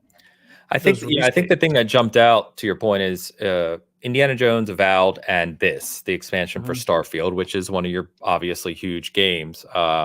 You're still saying 2024, but not having the dates was kind of weird, especially given that they had the Avowed date ready to go, apparently. So not. I mean, they didn't mean to release that, right? I mean, I think we have to take it as a target date, not a release date. Well, have you actually read it? They pulled that down, that post. I mean, they didn't mean to release it. Yeah, I know, but it was scripted for release. You know what I mean? It's not like here's what we're doing and our target is this date. It was these are the core details of the game releasing November 19th. But you're not giving any credit to the fact that they don't want that information out there, right? Like that is not the release date that they November 12th want people to remember. Yeah. I'm on the opposite side of Detective Seeds. I would like the release dates and windows to be even more vague. Yeah. I want them, if possible, to speak in riddle. I want them to say, I want to leave more confused about what's happening when than when I came, preferably. That tie's too tight. You need to loosen it up. I just think it's more exciting that way. Why do you guys got to put labels on everything? Why can't you just live free? Got to label it. Just live free. Play the games when they release. Describing the number of moons that have to pass. You got this. California. Or say, when the seas meet your heart, the game will release. Something. I want 6 and 8 moons away. Yeah. The only thing that we heard post-show and talking with people there was that Xbox, despite the show being, generally, I think, accepted as incredible from a showcase perspective, that they've held a lot back because they're doing a big presence at Gamescom, which is August. So that's what we're hearing locally. Whether or not that proves to be true, we're 2 months away. We'll see. But it wouldn't surprise me at all, especially given that it'll be August. You only got 4 months left in the year at that point, that you get your big kind of gameplay with release date trailers at that point would be my thought. It makes sense. If they don't have release dates at Gamescom for at August, I'd be like, what are you guys doing here? So anyway, Shattered Space, I wanted to at least mention because it gives off it's got that horror-esque vibe, right? For Starfield, it gives a little darker vibe for what's coming in the expansion, but I'm intrigued by it, of course. I think it will get me playing Starfield again. Hogue, I know being the big Starfield guy, what do you think? It looks good. It does feel to me like House of Varun was essentially excised from the game and placed into this expansion a year later. So it does feel a little bit more like finishing the game than expanding the game to me. But I don't know how other people will feel about that. That's sort of how I felt as well. House of Varun was one of those things that, like, after 300 hours, I was like, how did I never get to interact with these people, like, on a substantial level? You, like, interact with them just very, very barely. And I immediately was like, that will be the first expansion. And so this is that, and you're like, all right, it's exactly what I thought it was going to be. Which, to be fair, House of Ruin were kind of one of the most interesting parts of the game, which is why it was so weird that we didn't delve into them. So I'm interested. I aimed right at them, and I could not find them, and I was like, I don't think they're in this game. Yeah, they're basically not. Well, yeah, so we'll see. Obviously, I would expect, as typical with these kind of big expansions, we're going to get some other touch-ups, some other tunings, and things like that of the game too. So we'll see how that turns out. But the summer touch-up with the maps was good. Yeah, I still don't love the maps for the cities because I don't think they're really built that way. But certainly, they added it to every place that you can land, and you can see the procedural stuff that gets added on. I think that it is a big improvement to the Starfield experience. I also, we're not going to get to it today, but I did see the internet talking about Star Wars Outlaws and the way they transition into planets, and I knew that I would as soon as they showed it in that trailer. But I think that it's overstated how Starfield doesn't have those transitions, which are just kind of mirrored load screens in other areas like Outlaws. So I still like Starfield. I will still defend Starfield, but I wanted a date for Shattered Space, and I didn't get one. Yeah. Okay. We will get the Outlaws. We're gonna briefly. So we are not going to cover it to my satisfaction. So we have to save it for next week. So obviously we have Black Ops 6, October 24th, Game Pass. Beta is open to everyone, PlayStation, PC, Xbox. Phil Spencer made a big deal about this. I won't go into everything about Black Ops 6. The big thing that they're touting, of course, beyond all the obvious stuff, is the new kind of movement system that they're implementing with Black Ops 6, where you can kind of move and sprint in any direction. So that means strafe sprinting, reverse sprinting, jumping backwards, etc. A type of 360-degree movement. They showed this a lot in the 25-minute section at the end of the show, right? The direct. So I think it is neat, if nothing else, that, I'm not a big Call of Duty guy. I do have friends that play it. Of course, everyone has friends that play Call of Duty. But I do like that, it's Game Pass, right? So I don't even have to buy it now outright. So I'll get to try this and play it. And I'm curious to see how this movement feels as a big competitive shooter guy, thinking about sprinting and jumping backwards, and sideways and kind of max painting, if you will, in real time at Call of Duty speed, which is basically a Twitch shooter. It's going to be really interesting to test out. So I'm excited to test the beta and just see how it feels, because it's going to be different than what you typically play. Yeah. So I thought Call of Duty looked fine. Unfortunately, I've seen so much Call of Duty coverage that I thought it was probably the most wasted direct half hour as compared to Starfield, where I didn't know anything about that product. And the problem I have with Call of Duty is that it always sounds the same. Like they're always talking about, oh, we got it this time. We know how to deal with kill streaks. We know what you people are asking for with respect to titles or guns or whatever. It always sounds the same. And then whenever the game comes out, it's an improvement or not. And it's certainly not for me. So don't take my word for it on this stuff, but it sounded like stuff that people would like to hear when they described it in the direct. I just have no idea how it will actually be received by the community that cares. Yeah. Go ahead, Seeds. This is definitely, in terms of Call of Duties I've been looking forward to, this is definitely up there. I mean, I don't do the competitive PvP shooter as much anymore. My reflexes aren't like some of these kids out here that sniff, G Fuel off the desk. So, but the campaigns are really what, as weird as that might sound to Call of Duty fans, the campaigns are really what draws me in. I'd love to play through and see the character stories and how they evolve and things like that. So I liked that the campaign specifically in this one speaks to those real life events. I mean, we saw, some of the, President, was it Clinton. Or Bush? Yeah, Clinton was on there. And then we got to see, Saddam and kind of see that take place. So I like that. I like that realism. I enjoy going through playing them on veteran difficulty. I'll check out the beta, but after a certain period of time, I'll probably go through and do one prestige, and then I'm done in multiplayer, and then I'll play zombies with some of the buddies like that. But this one, I think, had a full coming off the heels of this last Modern Warfare that just didn't. I mean, it was basically a glorified DLC. This one actually had that time to cook and produce content that I'm looking forward to seeing. Yeah, exactly. That's what I was going to say, is that this is, if you don't know behind the scenes, they had to reshuffle some things with their three studios. Development's been kind of a mess for a couple years, which is why you got like remade maps and short campaigns and this kind of stuff. This is the one that Treyarch has been working on holistically for 4 years. So this is getting back to that fully featured expectation of Call of Duty with campaign, multiplayer, zombies, as you would have expected a few years ago. So for sure. Yeah. Sorry, Travis. Also, the setting makes more sense to me now, because it's going to be like a conspiracy kind of altered history. It sounds like. Yeah.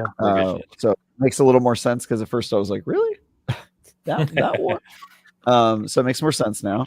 I think to Hogue saying that it was kind of a wasted direct, I'm assuming he's talking for him personally, because obviously Call of Duty almost needs its own direct. I mean, it's got the biggest audience in the world. It's also the big game that Microsoft has right now. They also, I feel like they have to talk about it, right? They can't just have like a 5-minute trailer in the show. The Call of Duty used to have basically its own show at E3 or after E3 or sometimes before it, that was like as big as the main event, like that. So they kind of need to carve off like a little bit of their time, and I would expect them to continue to do so in future shows. They have a show next month already. There's an extra show coming in July. Yeah. So they kind of almost need to do this thing, otherwise players are just not going to be satisfied. They're probably not satisfied as we speak about the 30 minutes they got. So yeah, I think they need to do it. I will play this game. I've not been super enthused with Call of Duty in recent years, but I always bring myself to play them because they're such a big touchstone in our community. And hopefully I'll like it. I was very young when this happened. Actually, I was very young. I think 91, I was 92. 91, 92. I was born. I was very, very young. Like actually in diapers. Good to know. Yeah, so we'll obviously get a lot more on Call of Duty. That goes without saying. But let's talk. We'll close out the Xbox segment here with Gears EA. Of course, it goes without saying the feeling in the theater when we knew it was Gears, because they showed the Coalition emblem, and then you see Marcus, of course. And you heard me and a bunch of others say, wait, that's young Marcus, right? So then our mind went to, are they just doing a collection announcement? Remake. Because that's been rumored too. Yeah. And when Dom saves him, right, and pulls him up, and they actually show E-Day, the place went wild. Like, we went nuts. To the courts in Mad World.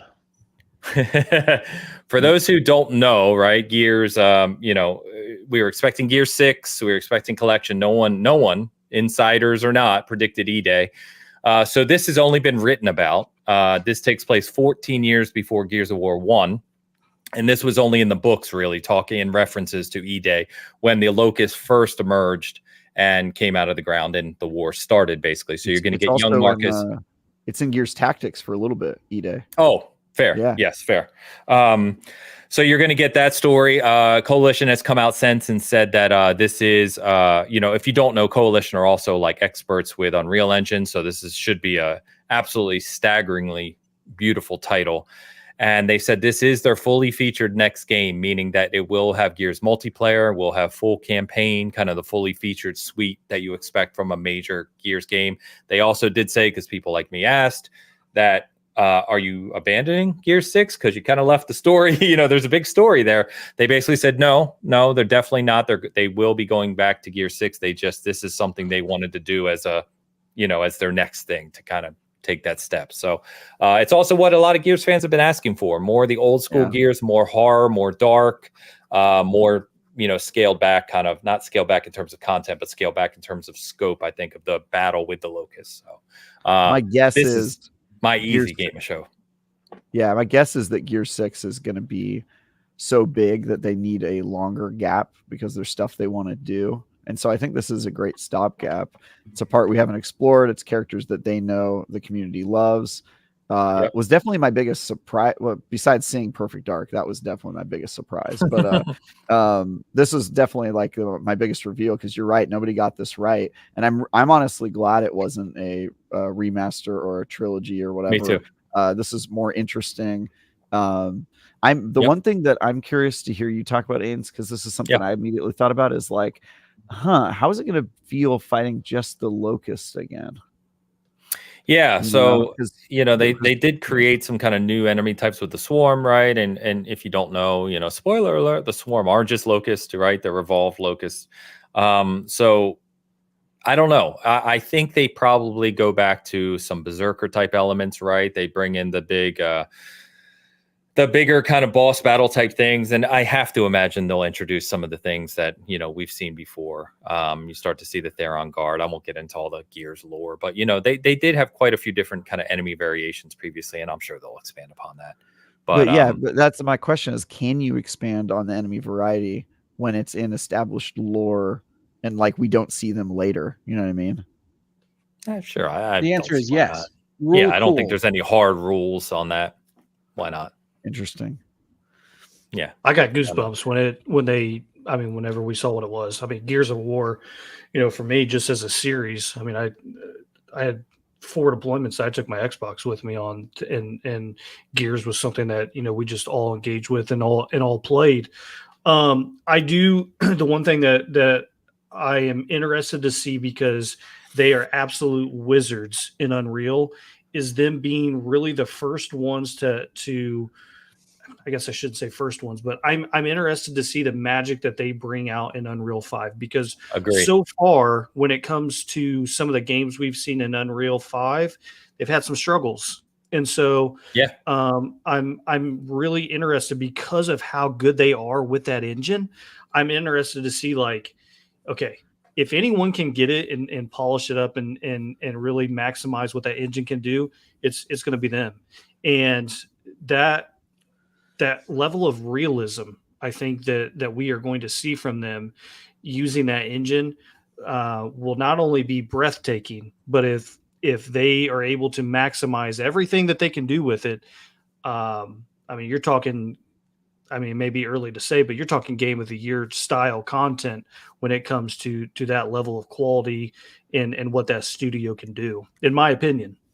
Oh, I'm with you. And I think that, to Travis's point, just to echo what you said, Seeds, is this makes a lot of sense because Unreal 5 is still evolving. Engines continually evolve, right? And it's continuing to get better and further updates. I think it's 5.4. Someone can correct me right now. It's on. But I think that this is a perfect time to spend a couple years making E-Day, which will kind of reignite the Gears passion. You've already seen it, right? Yeah. Reignite that Gears passion while the engine evolves and they become more attuned to the new features of the engine, which can then take them back to Gears 6, where they want to expand that scope and build on what they built in Gears 5, and then do it, at that same level of fidelity. So I think it's seemingly a great plan on the surface. Yeah. So, and Hogue, I know you're not a Gears guy. It's not a big franchise for you. Any interest in E-Day, like going back to that kind of old school Gears, or not really? Emergence Day is my favorite bit of Gears of War lore. And honestly, when I talked about the Mad World commercial being one of my favorite pieces of marketing in video game history, it's because of the tone that they strike in that, and the notion of being in a perfectly valid city and having monsters jump up from the ground below, right? So I'm very happy and enthused to have a game called E-Day to look forward to. And I'm hopeful that they finally hit on a product that realizes all of the kind of tonal promises that initial Mad World commercial put forward. And I think it is noteworthy, I mean it, that they used Mad World in this new trailer. They did, with a new remix. Yeah, it was cool. Yeah. Very cool. I will tell you, like the hardcore Gears people, like myself and many others in that theater, we were like, this trailer struck a chord big time. Especially when they showed Dom. They showed Dom for obvious reasons. And I'll shout out my brother right here, Lunch Bizzle, $20 super chat. Dom, that's all I have to say. So Bizzle is probably one of the biggest Gears fans I know. He has actually tattoo of Dom, a big tattoo of Dom. Yes, a big tattoo of Dom. So yeah, the passion I think I told you this before, Hogue. I was like, even for people who don't like Gears, like the passion in the Gears community is, they're passionate fans. And this one really, really hit. I don't think anyone expected it. Didn't leak. I'm glad it didn't leak, because crazy. Coalition and Xbox gets to have that moment where they have that trailer, which is just, and it was perfect. Such a simple and well put together trailer. There wasn't They didn't do anything over the top crazy. It was just the moment that they showed of those two, impactful characters that we've got to see over the years and Gears come together and see the start and be able to experience that. It was a, what could have been a 3-minute long trailer within a, 30 seconds or whatever it was that was just so impactful. Even sitting at home in your living room watching it, I was like, oh God, this is, because you're right. Fans of the Gears franchise have been asking, show us what happened. Like we want to play for a long time. Yeah. And so I'm glad that they listened to do that. Was there also an E-Day section in Gears 4 when they're going through the history of Gears? No, when they did the ROM DLC in Gears 3, that is actually back at that time period. Wasn't there also Gears 4? She's given the speech in the beginning of Gears 4, and she talks about the war before, and then you play a little section where you're doing the war where it's going to be human. I do think you play a small section of E-Day. I think you play a small section of E-Day I don't remember that as well. So this is one that I feel like because I remember there was a small bit of it. They've kind of been dancing around this, I feel like, for a couple of years. So it is cool that we're going to get a full game in it. Do you guys think that Marcus and Dom are the right avatars to control during E-Day, or would you prefer a new character? I think those are your two mains. If you're talking old Gears, those are the two that people want to use. Yeah, I figure. Yeah, Bizzle, thank you by the way, the super chat. Yeah, I don't know why you deviate from that. I think those two are the ones you're going to want to play. Yeah, and obviously you're going to run into. They're going to introduce, I would assume. I don't know the timeline as detailed as some may, but I would assume you're going to run into Cole and Baird at some point, right? Anyway, we'll see. I think that's the easy game. Is this the period where Baird is like a captain before he goes to trial and all that? Because they also did a prequel with Baird, right? So he would be, isn't he higher up now? Yeah. Judgment. Yeah. Judgment. Okay. Yeah, I don't know the exact timeline there off the top of my head. I don't. Cole was playing football or thrash ball. What was it? He was playing thrash ball when it happens, right? When E-Day happens. He was a star. Yeah, he was a superstar. Yeah. Isn't he like on the field when it happens too? Or am I making that up? Because you go back to his I don't know. I don't remember. All right. So Xbox Showcase, I thought it was incredible. I did do a little video out there about why I thought it was important, separate from kind of just the overall thoughts on the showcase. That's on the channel. You can check that out too. But I thought this was a great show. I mean, when you talk about kind of summer showcase, E3 stuff, show us what you're cooking, give us some release dates for things that are coming this year, but also show us what's in flight. Don't stand on stage and talk to me for 10 minutes with actors that I don't care about.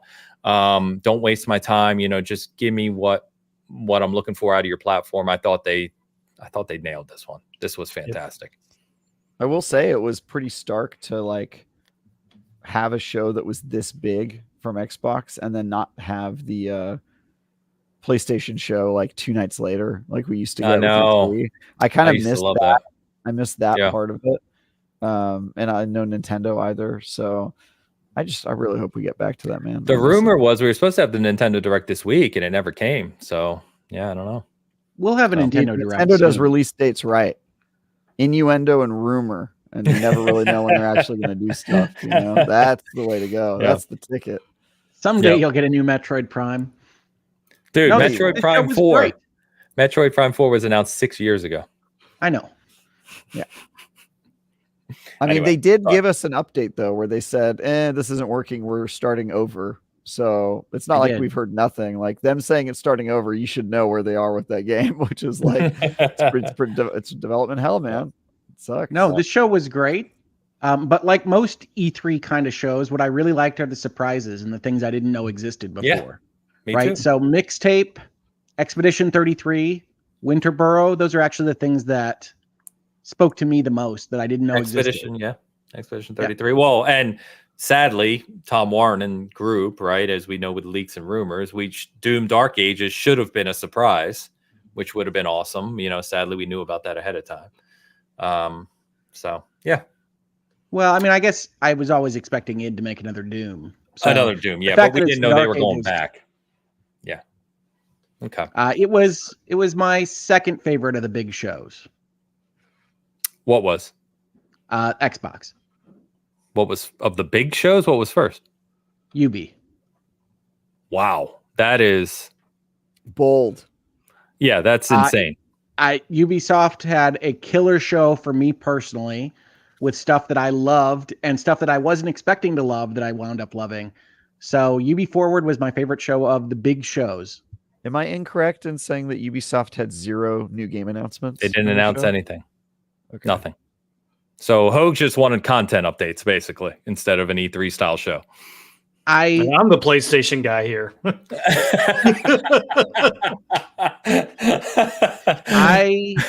I was not expecting to like Outlaws as much as I liked.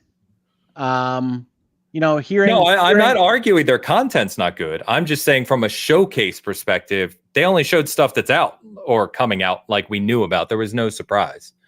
That's all. I think Just Dance on VR was new, which I will be playing. Pre-show. Okay. It was in the pre-show, which was very disrespectful, as was They announced a brand new Anno. That's like my favorite PC series. Nothing else. Anno 117, yeah, Pax Ramona. They talked about Roman water. Empire in Anno. This is a fantastic day, folks. Anno is a fantastic series. We can't all be with you in corridors all the time. You're arguing with yourself. Yeah, you're just yelling and no one's arguing with you. Calm down. Have your Anno. Enjoy it. I hope you love it. Have your Anno and your Ritalin. Let's get you to calm down a little bit. So, in all seriousness, we are at 3 hours, 15 minutes. Do it. I can't do Ubisoft. I know. Yeah. Hogue wants to talk about Ubi in more depth. We're at our end. Dan had to go. Seeds has a stop too. So let me just say this real quick. We will talk about Ubi in depth next week. I played Star Wars Outlaws. I can talk about it. I played multiple missions in Star Wars Outlaws, which I can talk about. Yeah. I did sit through the producer demonstration for 30 minutes of Assassin's Creed Shadows. So I can talk about that in more depth than what was shown as well. And we will obviously cover the other content updates that they did as well next week. So sorry about that. We wanted to get to all 3 shows, but there's a lot of games to talk about here. There's a lot. So I will give you details on that. I may I'm trying to put up additional preview stuff, but there's so many games to talk about. So we'll see if I get to Outlaws sometime this week on the SG side of the house. If not, we will definitely talk about it next week as well. I just realized I actually got to meet one of the guys who works at Ubisoft, who has been a big supporter of SG and our content. Met him in person. It's great. And I also went to lunch real quick right after the Ubisoft show. Went to lunch around the corner, and Goodnightly, the creative director of Star Wars Outlaws, walked in, and I talked to him too. So we got a picture together, which was really neat. So name drop. It was a good time. Look at Hollywood seducing you, just getting you in there. I love it. Hollywood. Yes, the creative director of Star Wars Outlaws in Hollywood. You took a picture with Sam Lake at like 3 a.m. and sent it to me. We were sharing a drink. Sam Lake is everything you would expect Sam Lake to be in person. He had his 3 a.m. with Sam Lake, and you guys criticized me. And more importantly, I met Miyazaki. Couldn't say anything because he doesn't speak English, but I got a picture of Miyazaki, the god. So the god. He's a god. You're not reviewing that game, right? I don't think you're allowed to review games made by people you consider to be a god. He's handing off the review, which actually surprised me. I am not handing off the review of Shadow. I thought you said you were giving it Erd Tree to. No. I was handing off First Descendant because I'm reviewing Shadow. Oh, okay. Do you have to put a disclaimer in a review if you literally worship the creator of a game? That it's part of my religion. Yes. Yeah, it's part of my religion to like this game, so maybe take my opinions with a grain of salt. Anyway, here's the review. Yeah, I think that's right. I can already tell you, Erd Tree is going to be well received by Ains. By Ains, you mean by everyone, just like Elden Ring was. It's one of the highest rated games of all time. What are you even trying to debate here? Do you need me to find one review that proves that not everybody liked it? I didn't say everybody. I said nearly everyone. Let's wind it back. Stenographer, please read the notes. Anyway, yeah, and I did play Shadow already too. Haha. So we will cover everything Ubisoft next week. Sorry about that, but it's been a long show. Let's go ahead and wrap this up. So on the SG side of the house, actually, I'll start with you, Seeds, because we've got a guest today. So why don't you shout out your channel, my friend, the content you've been working on, and anything you'd like to, where people can find you. Anything else you'd like to call out? Yeah, if you want to follow me on X at Detective Seeds, YouTube channel is Detective Seeds. Getting close to 17,000 subscribers over there. Nice. I've niched down around platinum trophy hunting, doing those videos. Absolutely love doing those videos. I do a lot of previews as well. I did get to go hands on with Star Wars Outlaws as well remotely because I couldn't make the trip out there. So it's good. Yeah, thanks to Ubisoft. So I do have a video up of that, of my impressions of that. So I do get codes a lot, but I've primarily switched from, doing the actual reviews to doing the kind of a review within getting the platinum trophy. So I've become more completionist style and niche down around that area, which has been very beneficial to my channel. So sweet. Yeah, if you guys like that, like seeing somebody suffer, definitely check out my channel. And I really appreciate you guys, allowing me to come on. I appreciate the support you guys have given, behind the scenes and just the overall friendship, and continue to support you guys and what you do here. And I just want to say thank you. Of course. Dan, you've been great. Yeah, Dan from Australia. No, seriously. Yeah, great. Like I told everyone, go check out Seeds' channel. As you can tell from the show here, great dude. It's been great getting to know you more. And hopefully next year, we can do LA together. So that'd be fun. For sure. On the SG side of the house, so my Phantom Blade Zero preview is up. You can go read that if you want to learn more about that game. I should have Shadow of the Erdtree coverage this week. I am actually allowed to talk about what I played now, so I'm going to try to do a preview for tomorrow before the reviews come out later this week. So you can check that out. I'll be obviously talking a lot about that in the coming week. Destiny 2 Final Shape review from Steve is up as well, which, if you want someone along with Travis, Steve is another one of those guys that has, 9. Nice. Yeah, he loves it. He was right in line with what you said, pretty much. That's what Travis gave him. Yeah. And Eric, we have a couple of Destiny guys at SG that have just loved it to death. Alex as well. Yeah. It is a 9. Yeah. So that stuff's up, and like I said, stay tuned for more stuff coming. There's a lot more to even talk about that I didn't touch on today. So we'll get into more of it next week. But I'm looking forward to talking about Star Wars Outlaws. It is good. It played really well. And AC Shadows looks freaking fantastic. So anyway, more to come. Travis, hit us. Just we could read and watch my Destiny review. It's the biggest thing I've worked on. Really, really excited for everybody in the community to finally get see their faith rewarded after all these years. Really cool. Other than that, I've got a bunch of cool stuff coming up that I am not ready to talk about yet. So that's me. Very good. Ho, close us out. Sure. I'd like to pretend I'm under embargo from all these things I can't tell you about. But in all honesty, I still have the last video I did up on the terms of service for Adobe, which I know a number of people had asked me about. And in that same video, I talk about potentially closing down my Patreon and other support mechanisms because I don't think that I can provide enough video content for that level of support. So we're going to see how that looks in the future. But if you are interested in any of those topics, they're in my latest video on the channel. And please come visit me at Hoglaw on YouTube. That's it. Thank you for chatting with me. I'm sorry if I was a negative Nancy, but I'm actually very excited about the future of gaming. And I love a lot of the things that were shown in the last little while. And next week, you're going to be on positive train because we're going to be talking about Ubisoft, your favorite show in the batch, as we know, which was some Hogue-ass video games, baby. Hogue-ass video games. And we know that it was your favorite show specifically because they spent 10 minutes talking about the water and Skull and Bones. Let's see that hat on one last time before the end of the show. Let's see that hat, Hogue. There it is. There it is. Nice. Yeah. Full circle. Very good. Chat, you've been awesome today. Anyone checking this out later or listening on audio, thank you so much. Big show today, and appreciate all the support as always. We'll be back to our regular cadence next week as we approach episode 300. We'll be sharing details on that soon too, as soon as we figure them out. So more to come on that soon. Hope everyone has a great week of gaming. Enjoy your Elden Ring. I know you're out there. My Shadow of the Erdtree peoples. We will talk about that next week for sure, along with a bunch of other things. We will see you then. Peace. Happy Father's Day. And happy Father's Day.